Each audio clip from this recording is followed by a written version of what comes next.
ಮೊದಲನೇದು ನಮಗೆ ಕೋಟ ಅಮೃತೇಶ್ವರಿ ಅಂತಂದಾಗ ಹಲವು ಮಕ್ಕಳ ತಾಯಿ ಅನ್ನುವಂತಹ ಉಪಾಧಿ ನಮಗೆ ಅನೇಕ ಆನಂದವನ್ನು ಕೊಡುತ್ತದೆ. ಮಾತ್ರ ಅಲ್ಲ, ಬಹುಶಃ ಇಡೀ ಜಗತ್ತಿನಲ್ಲಿ ಹಲವು ಮಕ್ಕಳ ತಾಯಿ ಅನ್ನುವಂಥ ಒಂದು ಹೆಸರಿದ್ದರೆ ಅದು ಕೋಟದ ಅಮೃತೇಶ್ವರಿಗೆ ಮಾತ್ರ ಆದದ್ರಿಂದ ನಮ್ಮ ಬದುಕು ಸಾರ್ಥಕ ಅಂತ ನಮಗನ್ನಿಸ್ತದೆ. ಯಾಕೆ ಅಂದರೆ ಎಲ್ಲೆಲ್ಲಿಂದ ಹುಡುಕಾಡಿ ಬರ್ತಾರೆ. ನಮಗೆಲ್ಲ ದಿನ ಬೆಳಗಾದರೆ ಅಮ್ಮನನ್ನು ನೋಡಬೇಕು ಅಂತ ಅನ್ನಿಸಿದರೆ ಅವಳು ಬಂದು ದರ್ಶನ ಮಾಡುವಂಥ ಭಾಗ್ಯವನ್ನು ಆ ದೇವರು ನಮಗೆ ಕೊಟ್ಟಿದ್ದಾರೆ. ಇನ್ನು ಇವತ್ತು ನಡೆಯುವಂತಹ ಶರೈಶ್ಚರ ಮಹಾತ್ಮೆ ಅನ್ನುವಂತಹ ಏನು ನಾಟಕ ಇದೆ, ಅದು ಅದ್ಭುತವಾದಂಥ ನಾಟಕ, ಬಹಳ ಸುಂದರವಾಗಿ ಮೂಡಿ ಬರ್ತದೆ. ಯಾಕೆಂದರೆ ಈ ಮೊದಲು ನಾವು ಕಾಪುವಿನ ಮಾರಿಗುಡಿಯಲ್ಲಿ ನೋಡಿದ್ದೇವೆ. ಹಾಗಾಗಿ ಇವತ್ತು ಮತ್ತೆ ನೀವು ನೋಡುತ್ತೀರಿ. ಅದರ ಜೊತೆಗೆ ನಮ್ಮ ಕೋಟದ ಅನೇಕ ಧಾರ್ಮಿಕ ಶ್ರದ್ಧಾ ಕೇಂದ್ರಗಳಲ್ಲಿ ಒಂದು ಹೆಗ್ಗಳಿಕೆಯ ಕ್ಷೇತ್ರ ಪಕ್ಕದಲ್ಲಿರುವಂಥ ಶನೈಶ್ಚರ ದೇವಸ್ಥಾನ ಕೂಡ. ಹಾಗಾಗಿ ಯಾವ ಈ ರಂಗದಲ್ಲಿ ಯಾವ ನಾಟಕ ಪ್ರದರ್ಶನಗೊಳ್ಳುತ್ತದೆ ಸತ್ಸಂಬಂಧಿಯಾದಂತಹ ದೇವಸ್ಥಾನಗಳು ನಮ್ಮ ಪರಿಸರದಲ್ಲೇ ಇರುವುದರಿಂದ ಅದು ನಮ್ಮ ಮನಸ್ಸು ತಟ್ಟುತ್ತದೆ ಅಂತ ನಾನು ಭಾವಿಸ್ತೇನೆ. ಏನೇ ಇರಲಿ, ಬಂದಿರುವಂತಹ ತಮ್ಮೆಲ್ಲರಿಗೆ ಗೌರವದ ವಂದನೆಗಳನ್ನು ಸಲ್ಲಿಸ್ತಾ, ಬಂಧುಗಳೇ, ನಮಗೆ ಗೊತ್ತಿದೆ ಜೀವನ ಅನ್ನುವ ಶಬ್ದಕ್ಕೆ ಬದುಕು ಅನ್ನೋದು ಒಂದು ಅರ್ಥವಾದರೆ ನೀರು ಅಂತ ಇನ್ನೊಂದು ಅರ್ಥ ಇದೆ. ನೀರು ಒಂದು ಮನೆಯ ಬಾವಿಯಲ್ಲಿದ್ದರೆ ಆ ಮನೆಯವನು ಮತ್ತು ಅವನಿಗೆ ಒಳ್ಳೆಯ ಮನಸ್ಸಿದ್ರೆ ಪಕ್ಕದ 2 ಮನೆಯವರಿಗೆ ಕೊಡಬಹುದು. ಆದರೆ ಅದೇ ನೀರು ಒಂದು ಸಾರ್ವಜನಿಕ ಬಾವಿಯಲ್ಲಿದ್ದರೆ ಆ ಪರಿಸರದ 10 ಮನೆಯವರಿಗೆ ಅದು ಬದುಕು ಕೊಡುತ್ತದೆ. ಅದೇ ದೊಡ್ಡ ಕೆರೆಯಲ್ಲಿರುವ ನೀರು ಅಂತಾದರೆ ಅದು ಆ ಊರಿನ ಒಂದಷ್ಟು ಜನರಿಗೆ ಉಪಕಾರ ಆಗ್ತದೆ. ಅದೇ ನೀರು ನದಿಯಾಗಿ ಹರಿದಾಗ ಅದು ಸಮುದ್ರ ಸೇರುವಲ್ಲಿವರೆಗೆ ಅದರ ದಡದಲ್ಲಿ ಜೀವನ ಮಾಡುವಂತಹ ಪ್ರಾಣಿ ಪಕ್ಷಿ ಮರ ಗಿಡಗಳಿಗೆಲ್ಲ ಉಪಯೋಗ ಬರುತ್ತದೆ. ಹಾಗಂತ ಹರಿಯುವಂತಹ ನದಿ ಸುಮ್ಮನೆ ಹರಿಯುವುದಿಲ್ಲ. ಅದು ಹರಿತಾ ಇರಬೇಕಿದ್ರೆ ಅದರಲ್ಲಿ ಒಂದಿಷ್ಟು ಕಸಗಡ್ಡಿ ಕಲ್ಲು ಮುಳ್ಳುಗಳು ಇರುಳುತ್ತವೆ. ಇನ್ಯಾರೋ ಬೇಡದ್ದನ್ನೆಲ್ಲ ಬಿಡ್ತಾರೆ, ಎಲ್ಲ ಮಾಡುತ್ತಾರೆ. ಆದರೆ ಇದೆಲ್ಲವನ್ನೂ ದಾಟಿಕೊಂಡು ಹೋದಂತಹ ನದಿಯ ನೀರು ಮಾತ್ರ ಅದು ಸಮುದ್ರವನ್ನು ಸೇರಿ ಅದರ ಜೊತೆಗೆ ಸಮುದ್ರ ರಾಜನಾಗಿ ಬದಲಾಗ್ತದೆ. ಹಾಗೆ ಮನುಷ್ಯನ ಬದುಕು ಕೂಡ. ನಾವು ಒಂದು ಒಳ್ಳೆಯ ಕೆಲಸಕ್ಕೆ ಹೊರಟು ನಿಂತಾಗ ಜನ ನಮ್ಮನ್ನು ಆಕ್ಷೇಪ ಮಾಡುತ್ತಾರೆ, ನಮಗೆ ಅಗತ್ಯ ಇಲ್ಲ ಅಂತ ಹೇಳ್ತಾರೆ, ಅವಮಾನಿಸ್ತಾರೆ, ವಿರೋಧ ಮಾಡುತ್ತಾರೆ. ಇದು ಎಲ್ಲವನ್ನೂ ಕೂಡ ಲೆಕ್ಕಿಸದೆ ನಾವೇನಾದರೂ ಉದ್ದೇಶಿತ ಗುರಿಯ ಕಡೆಗೆ ಸಾಗಿದೆವಾದರೆ ಆಗ ನಮ್ಮ ಉದ್ದೇಶ ಫಲಿಸ್ತದೆ. ನಮಗೆ ಸಾಮಾಜಿಕವಾಗಿ ಒಂದು ಮನ್ನಣೆ ಸಿಗುವುದಕ್ಕೆ ಸಾಧ್ಯ ಆಗ್ತದೆ. ಹಾಗಂತ ಇಂತಹ ಸಾಧ್ಯತೆಗಳು ನಮಗೆ ಒದಗಿ ಬರಬೇಕು ಅಂತಾದರೆ ಅದಕ್ಕೊಂದು ದೈವಾನುಗ್ರಹ ಬೇಕು ಅಂತ ನಂಬಿದವರು ನಾವು. ಬಹುಶಃ ಈ ಜಾಗದಲ್ಲಿ ನಾವು ದೇವರ ಬಗ್ಗೆ ಎಲ್ಲ ತುಂಬ ಹೇಳಬೇಕು ಅಂತ ಇಲ್ಲ. ಯಾಕೆ ಅಂತ ಕೇಳಿದರೆ, ಅಲ್ಲಿ ಕುಳಿತಂತಹ ತಾಯಿ ಅಮೃತೇಶ್ವರಿಗೆ ಬಂಗಾರವನ್ನು ಕೊಟ್ಟವರಿಂದ ತೊಡಗಿ ಬದುಕಿಗೆ ಬವಣೆ ಪಡುವವರು ಕೂಡ ತಮ್ಮ ಸಾಮರ್ಥ್ಯಾನುಸಾರ ದೇವಿಗೆ ಸೇವೆ ಮಾಡಿ ಧನ್ಯತೆಯನ್ನು ಕಂಡಂಥವರಿದ್ದಾರೆ. ಆದರೆ ಎಲ್ಲರೂ ಪ್ರಾರ್ಥಿಸಿದ್ದು ಅಮ್ಮ ನಮ್ಮನ್ನು ನೋಡಿಕೊಳ್ಳುತ್ತಾಳೆ ಅನ್ನುವ ಭರವಸೆಯಿಂದ ಬದುಕು ಕಟ್ಟಿಕೊಳ್ಳುತ್ತೇವೆ ಅಂತ. ಇಂಥದ್ದೊಂದು ಪಾವನ ಸನ್ನಿಧಾನದಲ್ಲಿ ಈ ಊರಿನ ಜನ ಸಂಕಲ್ಪ ಮಾಡಿ ಈ ಸಾರ್ವಜನಿಕ ಗಣೇಶೋತ್ಸವವನ್ನು ಆರಂಭ ಮಾಡಿದ್ದು. ಈ ಗಣೇಶೋತ್ಸವದ ಅಂಗವಾಗಿ ಸಾಂಸ್ಕೃತಿಕ ಧಾರ್ಮಿಕ ಕಾರ್ಯಕ್ರಮಗಳನ್ನು ಆಯೋಜಿಸಿದ್ದು. ಅದರ ಜೊತೆಗೆ ಬಂದಿರುವ ನೀವೆಲ್ಲ ನಮ್ಮವರು ಅನ್ನುವಂತಹ ಪ್ರೀತಿಯ ಬಾಂಧವ್ಯದ ಬೆಸುಗೆಯನ್ನು ಬೆಸೆದದ್ದು ಇವತ್ತಿಗೆ ಇತಿಹಾಸ. ಗೊತ್ತಿರಲಿ, ನಮಗೆ ನಮ್ಮ ಬದುಕು ಭಗವದಧೀನ ಅಂತಂದಾಗ ನಾವು ಮಾಡುವಂತಹ ಎಲ್ಲ ಕೆಲಸ ಕಾರ್ಯಗಳ ಯಶಸ್ಸಿಗೆ ನಾವು ದೇವರನ್ನು ಪ್ರಾರ್ಥಿಸಬೇಕಾಗುತ್ತದೆ. ದಯವಿಟ್ಟು ತಮ್ಮಲ್ಲಿ ಒಂದು ವಿನಂತಿ ಇದೆ. ದಯವಿಟ್ಟು ನೀವು ಗದ್ದಲ ಮಾಡಿದ್ರೆ ಸ್ವಲ್ಪ ಕಷ್ಟ ಆಗ್ತದೆ. ಹಾಗಾಗಿ ಬೇಜಾರು ಮಾಡಬೇಡಿ. ಒಂದು 10 ನಿಮಿಷಗಳ ಕಾಲ ನೀವು ಮೌನ ಆಗಿದ್ದರೆ ಒಳ್ಳೆಯದು ಅಂತ ನನಗೆ ಅನ್ನಿಸ್ತದೆ. ಯಾಕಂದರೆ ಯಾವುದೇ ಮಾತುಗಳು ಮಾತಾಡುವ ಹುಚ್ಚಿಗಾಗಿರಬಾರ್ದು, ಸಮಯ ವ್ಯರ್ಥ ಮಾಡಲಿಕ್ಕಿರಬಾರ್ದು. ಅದಕ್ಕೋಸ್ಕರವೇ ನಾನು ಹೇಳಿದ್ದು ಹಿಂದೆ ಸಿದ್ಧತೆ ಆಗ್ತಾ ಇದೆ, ಅದು ಮುಕ್ತಾಯ ಆಗುವಲ್ಲಿವರೆಗೆ ಮಾತಾಡುತ್ತೇನೆ ಅಂತ. ಆದ್ದರಿಂದ ದಯವಿಟ್ಟು ಮಕ್ಕಳಿಗೆ ಗೊತ್ತಾಗಲಿಲ್ಲ ಅಂದರೆ ದೊಡ್ಡವ್ರಿಗೆ ಹೇಳಿ, ಇಲ್ಲ ದೊಡ್ಡವ್ರು ಗೊತ್ತಿದ್ದು ತಪ್ಪು ಮಾಡಬೇಡಿ. ದಯವಿಟ್ಟು ಒಂದು 10 ನಿಮಿಷಗಳ ಕಾಲ ಸಹಕರಿಸಬೇಕು ಅನ್ನುವಂತಹ ಪ್ರೀತಿಯ ಕೇಳಿಕೆ ನಿಮ್ಮಲ್ಲಿ.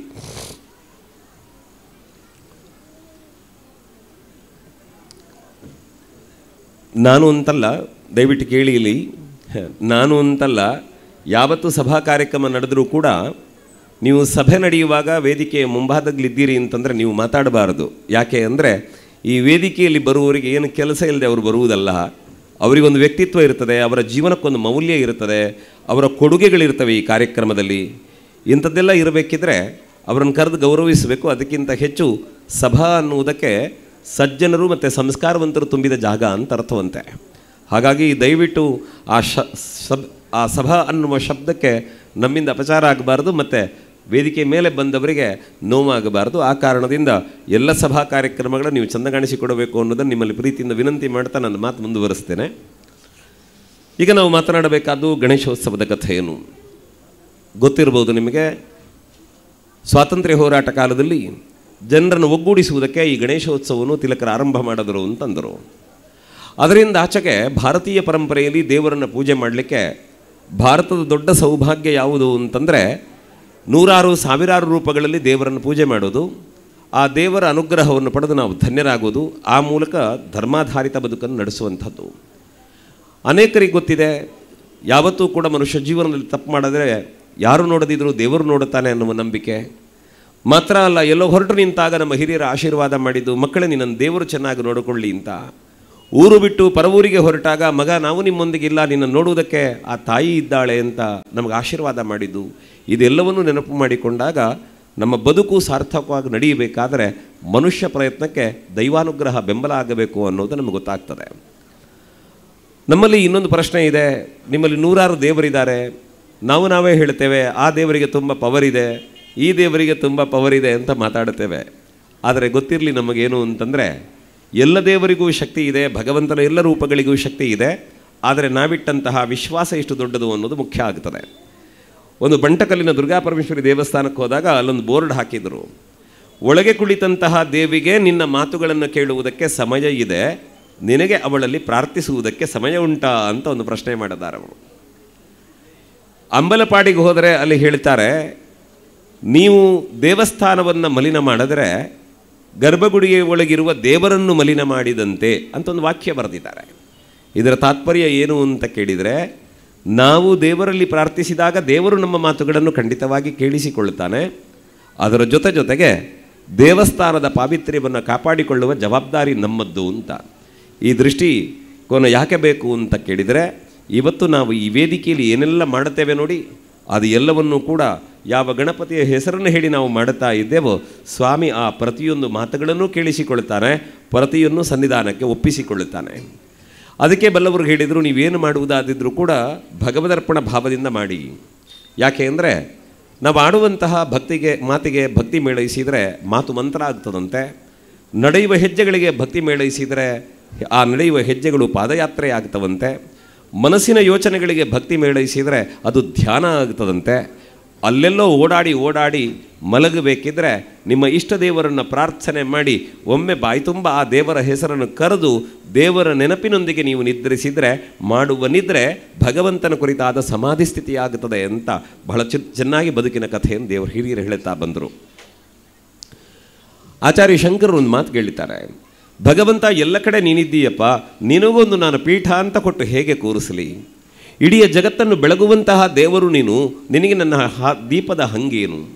ಇಡೀ ಜಗತ್ತಿನ ಎಲ್ಲ ಜೀವಜಾಲಗಳಿಗೆ ಅನ್ನವನ್ನು ಕೊಟ್ಟು ಪೋಷಿಸುವ ನಿನಗೆ ನಾನು ನೈವೇದ್ಯ ಅಂತ ಏನು ಕೊಡಲಿ ಅಂತ ಅವರು ಪ್ರಾರ್ಥನೆ ಮಾಡುತ್ತಾರೆ. ಹಾಗಿದ್ರೆ ಕೊಟ್ಟದ್ದು ವ್ಯರ್ಥ ಆಯ್ತು ಅಂತ ಕೇಳಿದರೆ ಖಂಡಿತವಾಗಿ ಅಲ್ಲ. ಯಾಕೆ ಗೊತ್ತಾ, ನಮ್ಮ ಬದುಕಿಗೆ ಸಂವಾದಿಯಾಗಿ ನಾವು ಕಂಡ್ರೆ ನಾವೆಲ್ಲ ಹೇಳ್ತೇವಲ್ಲ, ಇವತ್ತು ನಮ್ಮ ಅಪ್ಪನಿಗೆ ಕೊಟ್ಟೆವು, ನಮ್ಮ ಅಮ್ಮನಿಗೆ ಕೊಟ್ಟೆವು, ಅಪ್ಪ ಅಮ್ಮ ನನ್ನ ಜೊತೆಗಿದ್ದಾರೆ ಅಲ್ಲ.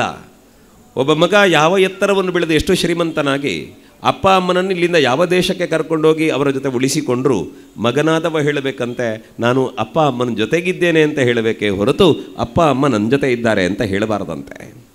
ಹಾಗೇ ನಮ್ಮ ಬದುಕಿನಲ್ಲಿ ನಾನು ಅಪ್ಪನಿಗೆ ಅದು ಕೊಟ್ಟಿದ್ದೇನೆ, ಅಮ್ಮನಿಗೆ ಇದು ಕೊಟ್ಟಿದ್ದೇನೆ ಅಂತ ಹೇಳಬಾರದು. ಯಾಕೆ ಅಂತ ಕೇಳಿದರೆ ನಮ್ಮ ಅಸ್ತಿತ್ವಕ್ಕೆ, ನಮ್ಮ ಉಳಿವಿಗೆ ಕಾರಣವೇ ನಮ್ಮ ಅಪ್ಪ ಅಮ್ಮ. ಆದ್ದರಿಂದ ನಾವು ಅಪ್ಪ ಅಮ್ಮನಿಗೆ ಕೊಡುವಷ್ಟು ದೊಡ್ಡವರಲ್ಲ, ಅಪ್ಪ ಅಮ್ಮ ನಮ್ಮನ್ನು ಬೆಳೆಸಿದ್ದರಿಂದ ನಾವು ನಮ್ಮಿಂದ ಅವರು ಪಡೆದಂತೆ ಅಂತ ಭಾವಿಸಬೇಕಂತೆ. ದೇವರಿಗೆ ಸೇವೆ ಮಾಡಿದಾಗ ನಾನು ದೇವರಿಗೆ ಹೂ ಕೊಟ್ಟಿದ್ದೇನೆ, ಹಣ್ಣುಕಾಯಿ ಕೊಟ್ಟಿದ್ದೇನೆ ಹೇಳುವ ಪ್ರಶ್ನೆ ಇಲ್ಲ. ಯಾಕೆ ಅಂದರೆ ಈ ಜಗತ್ತಿನಲ್ಲಿ ಒಂದು ಹೂವಿನ ಮೊಗ್ಗನ್ನು ಸೃಷ್ಟಿಸುವ ಅಥವಾ ಶ್ರೀಮಂತಿಕೆ ಉಂಟು ಅನ್ನುವ ಕಾರಣಕ್ಕೆ ಮಲ್ಲಿಗೆಯ ಮೊಗ್ಗನ್ನು ಬಂಗಾರದ ಬಟ್ಟಲಲ್ಲಿಟ್ಟರೆ ಅದು ಅರಳುವುದಿಲ್ಲ. ಹಾಗಿದ್ದರೆ ಒಂದು ಮೊಗ್ಗನ್ನು ಸೃಷ್ಟಿಸುವುದಕ್ಕೆ ಸಾಧ್ಯವಾಗದ, ಒಂದು ಹೂವನ್ನು ಅರಳಿಸುವುದಕ್ಕೆ ಸಾಮರ್ಥ್ಯ ಇಲ್ಲದ ನಾವು ದೇವರಿಗೇನು ಕೊಟ್ಟೆವು? ಆದ್ದರಿಂದ ನಾವು ದೇವರಿಗೆ ಕೊಟ್ಟದ್ದಲ್ಲ, ದೇವರು ನಮ್ಮ ಮೂಲಕ ಪಡ್ಕೊಂಡಿದ್ದಾನೆ. ಅದಕ್ಕೆ ಹೇಳೋದು, ದೇವರ ಜಾಗಕ್ಕೆ ಬಂದಾಗ ಲೋಕಾಭಿರಾಮ ಮಾತಾಡಬಾರ್ದು ಅಂತ. ನಾವು ಕೂತ್ಕೊಂಡು ಮಾತಾಡ್ತೇವಲ್ಲ, ಇವತ್ತಲ್ಲ ಹಾಗಾಯ್ತಂತೆ, ಇಲ್ಲಿ ಹೀಗಾಯ್ತಂತೆ, ಇನ್ಯಾವುದೋ ಸಂತೆ ವ್ಯಾಪಾರ ಮತ್ತೊಂದು ಕಥೆ ಮಾತಾಡ್ತೇವಲ್ಲ, ದೇವರ ಜಾಗದಲ್ಲಿ ಅದನ್ನು ಯಾಕೆ ಮಾತಾಡಬಾರದು ಅಂತಂದರೆ ದೇವರ ಜಾಗಕ್ಕೆ ಬಂದಾಗ ನಮ್ಮ ದೇಹ ಮಾತು ಮನಸ್ಸುಗಳು ದೇವರಲ್ಲಿ ಕೇಂದ್ರೀಕೃತಗೊಳ್ಳಬೇಕು. ಅಲ್ಲ, ದೇವರು ದೇವರು ದೇವರು ಅಂತ ಹೇಳ್ತಾರಲ್ಲ, ದೇವರು ಏನು ಮಾಡ್ತಾರೆ, ದೇವರು ಹೇಗೆ ಕಾಪಾಡ್ತಾರೆ ನಮ್ಮನ್ನು, ದೇವರು ಹೇಗಿದ್ದಾರೆ ನಮ್ಮೊಟ್ಟಿಗೆ ಅಂತ ಒಂದು ಪ್ರಶ್ನೆ ಬರಬಹುದು. ಬಹುಶಃ ಅದಕ್ಕೊಂದು ಸುಂದರವಾದಂತಹ ಕಾಲ್ಪನಿಕ ಕಥೆ ಇದೆ. ಅದೇನು ಅಂತಂದರೆ, ಒಂದು ದಿವಸ ಒಬ್ಬಾಕೆ ತಾಯಿ ತನ್ನ ಮಗುವಿಗೆ ಒಳ್ಳೆಯದಾಗಲಿ ಅಂತ ಒಂದು ದೇವಿಗೆ ಹರಕೆ ಹೇಳಿದ್ಲಂತೆ. ಹರಕೆ ತೀರಿಸಬೇಕು ಅಂತ ಮಗುವನ್ನು ಕರ್ಕೊಂಡು ಹೊರಡುತ್ತಾಳೆ. ಅದು ರಾತ್ರಿಯ ಹೊತ್ತು, ಸುಮಾರು 8 ಗಂಟೆಗೆ ಹೊರಟ್ರೆ ರಾತ್ರಿ ಹೋಗಿ ತಡರಾತ್ರಿ ಮುಟ್ಟುತ್ತದೆ. ಅಲ್ಲಿ ದುರ್ಗಾದೇವಿಯ ಆರಾಧನೆ ಆಗ್ತದೆ. ಅಲ್ಲಿಗೆ ಮಗುವನ್ನು ಕರ್ಕೊಂಡು ಬೇಕು ಅಂತ ರೈಲಲ್ಲಿ ಹೊರಟ್ಲಂತೆ. ರೈಲು ಹತ್ತುವ ತರಾತುರಿಯಲ್ಲಿ ಸಾವಿರಾರು ಜನ ಹತ್ತುತ್ತಾರೆ. ಎಲ್ಲ ನುಗ್ಗಿ ಆಯಿತು, ಎಲ್ಲ ಹತ್ತಿ ಆಯಿತು.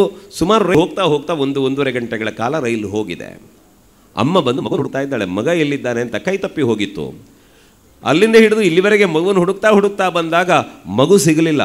ಆತಂಕಕ್ಕೊಳಗಾಗಿ ಮಗು ರೈಲಿಗೆ ಬರಲೇ ಇಲ್ಲ ಅನ್ನೋ ಕಾರಣಕ್ಕೆ ಚೈನ್ ಇಳಿದು ರೈಲಿಂದ ಇಳಿದು ಅಮ್ಮ ಓಡುವುದಕ್ಕೆ ಆರಂಭ ಮಾಡ್ತಾಳಂತೆ. ಓಡ್ತಾ ಅವಳು ಯಾರು ಕೇಳಬೇಕು? 1.5 ಗಂಟೆ, 8 ಗಂಟೆಗೆ ಹೊರಟ ರೈಲು 1.5 ಗಂಟೆ ಬಂದಿದೆ ಅಂದರೆ ಅಮ್ಮ ನಡ್ಕೊಂಡು ಹೋಗ್ಲಿಕ್ಕೆ ದೂರ ಎಷ್ಟಾಗ್ತದೆ. ಪಾಪ ತಿರುಗಿ ಓಡ್ತಾಳೆ. ದೇವರ ಹತ್ರ ಹೇಳ್ತಾಳಂತೆ, ಅಮ್ಮ ನಿನ್ನ ಸೇವೆ ಮಾಡಬೇಕು ಅನ್ನೋ ಕಾರಣಕ್ಕೆ ಮಗುವನ್ನು ಕರ್ಕೊಂಡು ಬಂದೆ, ನನ್ನ ಮಗುವನ್ನು ನನ್ನ ಕೈ ಕೊಡ್ತೀಯಾ ಅಂತ ಬೇಡ್ತಾ ಕಣ್ಣೀರು ಹಾಕಿ ಓಡ್ತಾಳೆ. ಮಗು ಸಿಗಲಿಲ್ಲ. ಕೊನೆಗೆ ಹೇಳುವುದಕ್ಕೆ ಆರಂಭ ಮಾಡಿದ್ಲಂತೆ, ಅಮ್ಮ ಮಗು ನನ್ನದಲ್ಲ, ನಿನ್ನದೇ ಮಗು ಅನ್ನುವ ಪ್ರೀತಿಯಿಂದಲಾದ್ರೆ ಆ ಮಗುವನ್ನು ನನ್ನ ಕೊಡ್ತೀಯಾ ಅಂತ ಕಣ್ಣೀರು ಹಾಕ್ತಾ ಓಡ್ತಾ ಬೆಳಗ್ಗಿನ ಜಾವದವರೆಗೆ ಓಡ್ತಾಳೆ. ಓಡಿ ಹೋಗಿ ನೋಡಬೇಕಿದ್ರೆ ಒಂದು ಕಂಬದ ಬುಡದಲ್ಲಿ ಮಗು ಮುದುಡಿ ಕೂತ್ಕೊಂಡಿತ್ತಂತೆ. ಹೋಗಿ ಆ ಮಗುವನ್ನು ಅಮ್ಮ ಆಲಿಂಗಿಸಬೇಕಿದ್ರೆ ಮಗು ಕೇಳುತ್ತಂತೆ, ಅಮ್ಮ ರಾತ್ರಿಯಿಂದ ಬೆಳಗ್ಗಿನ ತನಕ ನನ್ನ ಜೊತೆಗೇ ಕೂತಿದ್ದೆ ಅಲ್ಲ, 2 ನಿಮಿಷ ನೀನು ದೂರ ಹೋದೆ ಅಂತ ಆ ಮಗು ಕೇಳುತ್ತಂತೆ. ವಿಷಯ ಏನು ಅಂತಂದರೆ, ಒಂದು ಮಗುವು ಹೆತ್ತ ತಾಯಿಯ ಕೈಯಿಂದ ತಪ್ಪಿಕೊಂಡಾಗ ನಾವು ನಂಬಿದಂತಹ ಆ ತಾಯಿ ಹೆತ್ತ ತಾಯಿಯ ರೂಪದಿಂದ ಹೆತ್ತ ತಾಯಿ ಬರುವಲ್ಲಿವರೆಗೆ ಆ ಮಗುವಿನ ರಕ್ಷಣೆಯನ್ನು ಮಾಡುತ್ತಾಳೆ. ಈ ನಂಬಿಕೆಯಿಂದಲೇ ನಾವು ಅಮೃತೇಶ್ವರಿ ತಾಯಿಯ ಮುಂದೆ ಹೋಗಿ ನಿಂತಾಗ ಕೈ ಮುಗಿದು ಕಣ್ಣು ಮುಚ್ಚಿದಾಗ ಅವಳ ಆ ಬಿಂಬ ಮನಸ್ಸಿನ ನಮ್ಮ ಹೃದಯದೊಳಗೆ ಕಾಣಿಸಿಕೊಳ್ಳುತ್ತದಲ್ಲ, ಅದಕ್ಕೆ ಭಕ್ತಿ ಅಂತ ಹೆಸರು. ಅಮ್ಮನಿಗೆ ಸೀರೆ ಕೊಟ್ಟದ್ದು ಸುಮ್ಮನೆ ಅಲ್ಲ. ನಾವು ಇವತ್ತಿಗೂ ಕೂಡ ನಾನು ಆನಂದ ಕುಂದರವರು ನೋಡುತ್ತೇನೆ. ಎಲ್ಲೋ ದೂರದ ಊರಿಂದ ಬಂದರು ಅಂತಂದರೆ ಆ ಮಹಿಳೆಯರಿಗೆ ಅವರು ಸೀರೆಯನ್ನು ಪ್ರಸಾದ ರೂಪದಲ್ಲಿ ಕೊಡ್ತಾರೆ. ಯಾಕೆ ಅಂದರೆ ಅದು ಕೇವಲ ಸೀರೆ ಅಲ್ಲ, ನಿಮ್ಮ ಬದುಕಿನುದ್ದಕ್ಕೂ ಕೂಡ ಆ ತಾಯಿ ಅಮೃತೇಶ್ವರಿಯ ಪ್ರೀತಿಯ ಸೆರಗು ನಿಮಗೆ ಆಶ್ರಯವಾಗಲಿ ಅನ್ನುವ ಪ್ರಾರ್ಥನೆಯ ಫಲ ಅದು. ಇಂತಹ ಭಾವನೆಗಳ ಜೊತೆ ಬದುಕು ಕಟ್ಟಿಕೊಳ್ಳಬೇಕು ಬಂಧುಗಳೇ. ಬಹುಶಃ ಇಲ್ಲಿ ಸೇರಿದಂಥ ನಿಮ್ಮಲ್ಲಿ ವಿನಂತಿ ಮಾಡೋದು ಏನು ಅಂತಂದರೆ, ಬದಲಾದ ಕಾಲಘಟ್ಟದಲ್ಲಿ, ವೈಜ್ಞಾನಿಕ ಯುಗದಲ್ಲಿ ನಾವು ಭಾವನೆಗಳಿಗೆ ಬೆಲೆ ಇಲ್ಲ ಅಂತ ಹೇಳ್ತಾ ಇದ್ದೇವೆ. ಬಹುಶಃ ಇವತ್ತಿನವರೆಗೆ ಒಂದು 40,000 ಮಕ್ಕಳ ಜೊತೆ ನಾನು ಮಾತನಾಡ್ತಾ ಬಂದೆ. ಅಪ್ಪ ಅಮ್ಮ, ಬಂಧು ಬಳಗ, ಗುರುಗಳು, ವಿದ್ಯಾರ್ಥಿಗಳು, ಈ ಸಂಬಂಧಗಳ ಬಾಂಧವ್ಯದ ಚೆಲುವೆ ಗೊತ್ತಿಲ್ಲದೆ ಬದುಕ್ತಾ ಇರುವ ಕಾಲಘಟ್ಟದಲ್ಲಿ ನಾನು ನಿಮ್ಮಲ್ಲಿ ವಿನಂತಿ ಮಾಡುವುದು, ಬಂಧುತ್ವಕ್ಕೆ, ಭಾವನೆಗಳಿಗೆ ಬೆಲೆ ಕೊಡಿ. ಭಾವಾತಿರೇಕ ಬೇಡ, ಭಾವ ಉದ್ವೇಗ ಬೇಡ. ಆದರೆ ಭಾವಗಳಿಲ್ಲದೆ ಬದುಕುವುದಕ್ಕೆ ಸಾಧ್ಯ ಇಲ್ಲ. ಯಾಕೆ ಅಂದರೆ ಎಲ್ಲೋ ದೂರದ ಕಾಡಿನಲ್ಲಿ ತಾನು ಕರು ಹಾಕಿ ಬಂದರೆ ಮನೆಗೆ ಬಂದಂತಹ ಗೋವು ಮನೆಯ ಯಜಮಾನನನ್ನು ಕರ್ಕೊಂಡು ತಾನು ಕರು ಹಾಕಿದ ಜಾಗದವರೆಗೆ ಕರ್ಕೊಂಡು ಹೋಗ್ತದೆ ಅಂತಂದರೆ ಈಗಿನ ಹಾಗೆ ಗೋವಿಗೆ ಗೂಗಲ್ ಮ್ಯಾಪ್ ಇಲ್ವಲ್ಲ. ಯಾರು ಹೇಳಿಕೊಟ್ರ ಗೋವಿಗೆ ದಾರಿಯನ್ನು? ಅಲ್ಲ, ಎಲ್ಲೋ ದೂರದಲ್ಲಿರುವಂತಹ ಕರು ಒಮ್ಮೆ ಅಂಬಾ ಅಂತ ಕರೆದಾಗ ಆ ಗೋಮಾತೆ ಓಡಾಡಿ ಬಂದ ಹಾಲು ಕುಡಿಸ್ತಾಳಲ್ಲ. ಪುಣ್ಯಕೋಟಿಯ ಪಾವನ ಕಥೆಯನ್ನು ಕೇಳಿದ ನೆಲ ನಮ್ಮದು. ಯಾರು ಹೇಳಿದರು ಪುಣ್ಯಕೋಟಿಗೆ ಹುಲಿ ಹತ್ರ ಮಾತನಾಡಬೇಕು ಅಂತ? ಅಲ್ಲ, ದುಷ್ಟ ಹುಲಿಯಾದರೂ ಗೋಮಾತೆಯನ್ನು ಕ್ಷಮಿಸಬೇಕು ಅಂತ ಯಾರು ಹೇಳಿದ್ರು? ಇವತ್ತು ನಾವು ಯಾವ ಹಂತಕ್ಕೆ ಬಂದು ನಿಂತಿದ್ದೇವೆ ಅಂತಂದರೆ ಮನುಷ್ಯ ರೂಪದ ರಾಕ್ಷಸರಾಗಿ ಬದುಕುತ್ತಾ ಇದ್ದೇವೆ. ಒಂದು ಕ್ಷಣ ಯೋಚನೆ ಮಾಡಿ. ಲೋಕಾಯುಕ್ತ ಸಂತೋಷ್ ಹೆಗ್ಡೆಯವರು ಒಂದು ಸುಂದರವಾದ ಕಥೆ ಹೇಳ್ತಾರೆ. ಏನು ಅಂತಂದರೆ, ದುರ್ದ ಬೆಂಗಳೂರಿನಲ್ಲಿ ಒಂದು ಆಕ್ಸಿಡೆಂಟ್ ಆಯಿತಂತೆ. ಆಕ್ಸಿಡೆಂಟ್ ಆಗಿ ಅವನ ಹೊಟ್ಟೆಯ ಭಾಗದ ಹತ್ತಿರ ವಾಹನ ಹೋಗಿದೆ. ಅವನು ರಸ್ತೆಗೆ ಅಂಟಿ ಹೋಗಿದ್ದಾನೆ. ಪ್ರಾಣ ಹೋಗಲಿಲ್ಲ. ನನಗೆ ನೀರು ಕೊಡಿ ಅಂತ ಕೇಳ್ತಾನೆ. ಯಾರೂ ನೀರು ಕೊಡುತ್ತಾ ಇಲ್ಲ, ಬದಲಿಗೆ ಮೊಬೈಲ್ ಇಟ್ಕೊಂಡು ವಿಡಿಯೋ ಮಾಡ್ಕೊಂಡು ಶೇರ್ ಮಾಡ್ತಾ ಇದ್ದಾರೆ. ಇಷ್ಟೊತ್ತಿಗೆ ಆ್ಯಂಬುಲೆನ್ಸ್ ಬಂತು. ಅವನನ್ನು ಕಿತ್ತು ತೆಗೆದು ಆ್ಯಂಬುಲೆನ್ಸಿಗೆ ಹಾಕುವಾಗ ಅವ ಹೇಳ್ತಾನಂತೆ, ಸ್ವಾಮಿ ನಾನು ಬದುಕೋದಿಲ್ಲ ಅಂತ ಗೊತ್ತಿದೆ, ದಯವಿಟ್ಟು ನನ್ನ ನೇತ್ರದಾನ ಮಾಡಿಸಿಬಿಡಿ ಅಂತ ಹೇಳ್ತಾನಂತೆ. ಒಮ್ಮೆ ಯೋಚನೆ ಮಾಡಿ. ಸಂತೋಷ್ ಹೆಗ್ಡೆಯವರು ಕೇಳ್ತಾರೆ, ಈ ಕಾಲದಲ್ಲಿ ಮನುಷ್ಯರು ಮತ್ತು ಮನುಷ್ಯ ರೂಪದ ರಾಕ್ಷಸರಿದ್ದಾರೆ ಅನ್ನೋದಕ್ಕೆ ಅದು ಒಂದು ಉದಾಹರಣೆ ಸಾಕು ಅಂತ. ಗೊತ್ತಿರಲಿ, ಸಂತೋಷ್ ಹೆಗ್ಡೆ ಅಂದರೆ ಸಾಮಾನ್ಯ ವ್ಯಕ್ತಿಯಲ್ಲ. ಲೋಕಾಯುಕ್ತರಾಗಿ ದೊಡ್ಡ ಗೌರವಾನ್ವಿತ ಹುದ್ದೆಯನ್ನು ಅಲಂಕಾರ ಮಾಡಿಕೊಂಡವರು. ತನಗೆ ಬಂದ ಯಾವ ಪದವಿಗಳನ್ನು ಕೂಡ ಅವರು ಹೇಳಿಕೊಂಡವರಲ್ಲ. ನಿವೃತ್ತಿಯ ನಂತರ ಸಾವಿರಾರು ಶಾಲೆಗಳಿಗೆ ತನ್ನದೇ ಸ್ವಂತ ಖರ್ಚಿನಲ್ಲಿ ಹೋಗಿ ಇವತ್ತಿನ ಯುವಜನತೆಯನ್ನು ಜಾಗೃತಿ ಮಾಡುವುದಕ್ಕೆ ಪ್ರಯತ್ನ ಪಡ್ತಾ ಇರುವ ತಾಯಿ ಭಾರತಾಂಬೆಯ ವರಪುತ್ರ ಡಾಕ್ಟರ್ ಗೌರವಾನ್ವಿತ ಸಂತೋಷ್ ಹೆಗಡೆಯವರು ಅನ್ನೋದನ್ನು ಅತ್ಯಂತ ಅಭಿಮಾನದಿಂದ ಹೇಳುತ್ತೇನೆ. ಆದ್ದರಿಂದ ನಾವು ಬೆಳಿಬೇಕಾದ್ದು ಹೇಗೆ ಅಂತ ಕೇಳಿದರೆ ಮನುಷ್ಯತ್ವ ಇರಬೇಕು. ಇವತ್ತಿಗೂ ಕೇಳಿ, ಸಂತೋಷ್ ಹೆಗಡೆ ಯಾರು ಅಂತ ಕೇಳಿದರೆ ಅವರ ತಾಯಿ ತಂದೆಗಳ ಹೆಸರು ಹೇಳ್ತಾರೆ, ನಿಟ್ಟೆಯನ್ನು ಗುರುತು ಮಾಡ್ತಾರೆ. ಅವರು ನೀವ್ಯಾರು ಅಂತ ಕೇಳಿದರೆ ತನ್ನ ತಂದೆ ತಾಯಿಯ ಹೆಸರು ಹೇಳ್ತಾರೆ, ತನ್ನ ಊರಿನ ಹೆಸರು ಹೇಳ್ತಾರೆ. ಇವತ್ತು ನಮ್ಮ ಊರಿನ ಮಕ್ಕಳು ಬೆಳೆಯಬೇಕಾದದ್ದು ಆ ದೃಷ್ಟಿಯಿಂದ.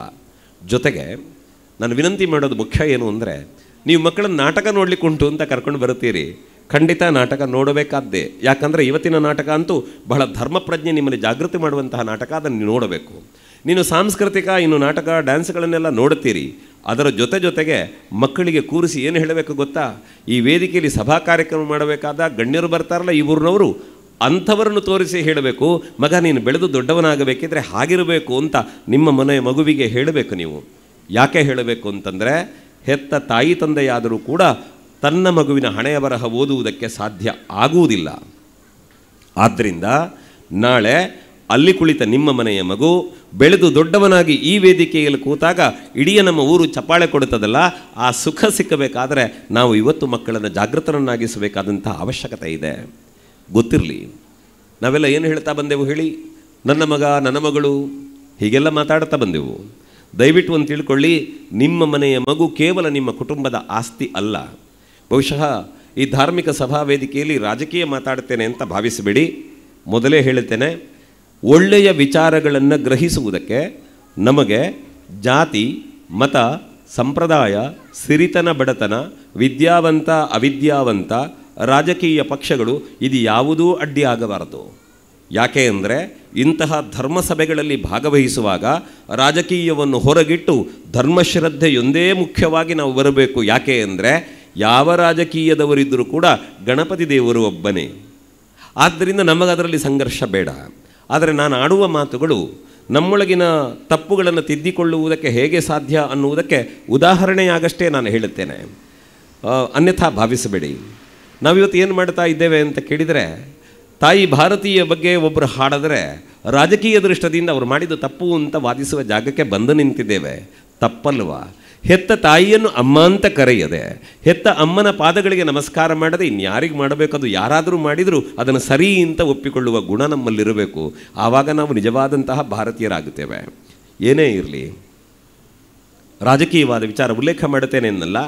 ಏನು ಅಂತಂದರೆ, ಗುಣಗ್ರಹಿಸುವುದಕ್ಕೆ ನಮಗೆ ಇದೆಲ್ಲ ತೊಡಕಾಗಬಾರದು. ಈಗ ಉದಾಹರಣೆ ಹೇಳಬೇಕು ಅಂತಾದರೆ, ಗೌರವಾನ್ವಿತರಾದಂಥ ವೀರಪ್ಪ ಮೊಯ್ಲಿಯವರು ಅವರು ಕಾಂಗ್ರೆಸ್ ಪಕ್ಷದಿಂದ ಗುರುತಿಸಲ್ಪಟ್ಟಂಥವರು. ಅವರ ಮಾತು ಹೇಗಿದೆ ಗೊತ್ತಾ? ಅವರು ಹೇಳ್ತಾರೆ, ನಾನು ಸಣ್ಣವನಿದ್ದಾಗ ನನ್ನ ಅಮ್ಮ ನನ್ನನ್ನು ಓದಿಸ್ತಾ ಇದ್ಲು. ನಮ್ಮ ಅಮ್ಮನಿಗೆ ಹೆಚ್ಚು ಶಿಕ್ಷಣ ಇರಲಿಲ್ಲ. ರಾತ್ರಿ ಇಡೀ ಚಿಮಣಿ ದೀಪದ ಬೆಳಕಿನಲ್ಲಿ ಮಗ ಓದು ಅಂತ ಅಮ್ಮ ನನ್ನನ್ನು ಓದಿಸಿದ ಕಾರಣದಿಂದಲೇ ನಾನು ಈ ರಾಜ್ಯದ ಮುಖ್ಯಮಂತ್ರಿಯಾದೆ ಅಂತ ಅವರು ಹೇಳ್ತಾರೆ. ಹಾಗಿದ್ದರೆ ಒಬ್ಬಾಕೆ ತಾಯಿ ಮಗನಿಗೆ ಪ್ರೀತಿಯಿಂದ ಶಿಕ್ಷಣ ಕೊಟ್ಟರೆ ಅವನು ಈ ನಾಡಿನ ಜನರನ್ನು ಆಳುವ ದೊರೆಯಾಗುತ್ತಾನೆ ಅನ್ನುವ ವಿಚಾರವನ್ನು ಗ್ರಹಿಸುವುದಕ್ಕೆ ನಮಗೆ ಪಕ್ಷ ಯಾಕೆ ಅಡ್ಡಿಯಾಗಬೇಕು ಹೇಳಿ? ಅಲ್ಲಿಂದಾಚೆಗೆ ಕಾರ್ಕಳದವರಾದ ನಮಗೆ ಬಾಹುಬಲಿ ಆದರ್ಶ. ಯಾಕೆ ಅಂದರೆ ನಾವು ಅವನ ಎತ್ತರವನ್ನು ಏರಲಾರೆವಾದರೂ ಒಂದೊಂದೇ ಮೆಟ್ಟಿಲುಗಳನ್ನು ಹತ್ತಿದರೆ ಅವನ ಸಾಮೀಪ್ಯಕ್ಕೆ ಹೋಗುತ್ತೇವೆ ಅಂತ ಅವರೊಂದು ಮಾತು ಹೇಳುತ್ತಾರೆ. ಹಾಗಾಗಿ ಈ ನೆಲದಲ್ಲಿ ಹುಟ್ಟಿದವರೆಲ್ಲ ಆನಂದ ಕುಂದರಾಗುತ್ತಾರೆ ಅಂತ ಗೊತ್ತಿಲ್ಲ, ಅಥವಾ ಈ ನೆಲದಲ್ಲಿ ಆಗಿ ಹೋದಂತಹ ಕೇಸಿ ಕುಂದರಾಗುತ್ತಾರೆ ನಮಗೆ ಗೊತ್ತಿಲ್ಲ. ಆದರೆ ಅವರ ಬದುಕಿನ ಕಥೆಗಳನ್ನು ನೋಡ್ತಾ ಅವರ ಮಾತುಗಳನ್ನು ಕೇಳುತ್ತಾ ಅವರ ಸಾಮೀಪ್ಯಕ್ಕೆ ಬಂದರೆ ಅವರ ಒಡನಾಟದಿಂದ ನಮಗೊಂದು ವ್ಯಕ್ತಿತ್ವ ರೂಪುಗೊಳ್ಳುತ್ತದೆ ಅನ್ನುವುದನ್ನು ಮರೆಯುವಂತಿಲ್ಲಲ್ಲ. ಅದಕ್ಕಾಗಿ ನಾವು ಸಂತೋಷ ಪಡಬೇಕು. ಇವತ್ತು ಕೋಟದ ಜನತೆ ನೀವು ಭಾಗ್ಯಶಾಲಿಗಳಿದ್ದೀರಿ ಅಂತ ನನಗನ್ನಿಸಿದ್ದು ಯಾಕೆ ಅಂದರೆ, ನಮ್ಮ ಊರಿನಲ್ಲಿ ನಮಗೆ ದಿನ ನೋಡ್ಲಿಕ್ಕೆ ಸಿಕ್ಕುವರೇನು ಅದ್ಭುತ ಅಂತ ಅನ್ನಿಸದೇ ಇರಬಹುದು.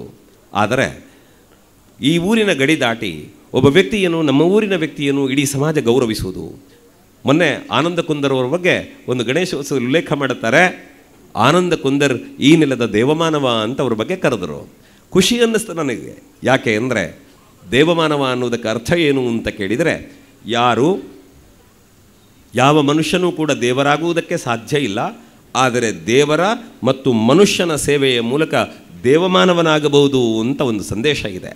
ಅದೇ ಸತ್ಯ ಹೌದು ಅಂತಾದರೆ ಕೋಟ ಅಮೃತೇಶ್ವರಿಯ ಪಾವನ ಸನ್ನಿಧಾನದ ಜೀರ್ಣೋದ್ಧಾರ ಮೊದಲುಗೊಂಡು ಈ ನಾಡಿನ ಹಲವು ದೇವಸ್ಥಾನಗಳಿಗೆ ಸೇವೆಯನ್ನು ಸಂದಾಯ ಮಾಡುತ್ತಾ ತನ್ನ ಜನ್ಮದಿನೋತ್ಸವದ ಆಚರಣೆಯನ್ನು ಜನಸೇವೆಯ ಮೂಲಕ ಸಂಭ್ರಮಿಸಿದ, ತನ್ನದೇ ಸಂಸ್ಥೆಯಲ್ಲಿ ದುಡಿದು ನಿವೃತ್ತರಾಗುವವರನ್ನು ಮಾನಸಮ್ಮಾನಗಳ ಮೂಲಕ ಬೀಳ್ಕೊಟ್ಟಂತಹ ಆನಂದ ಕುಂದರನ್ನು ದೇವಮಾನವ ಅಂತ ಹೇಳಿದು ಅರ್ಥಪೂರ್ಣ ಅಲ್ಲದೆ ಇನ್ನೇನು.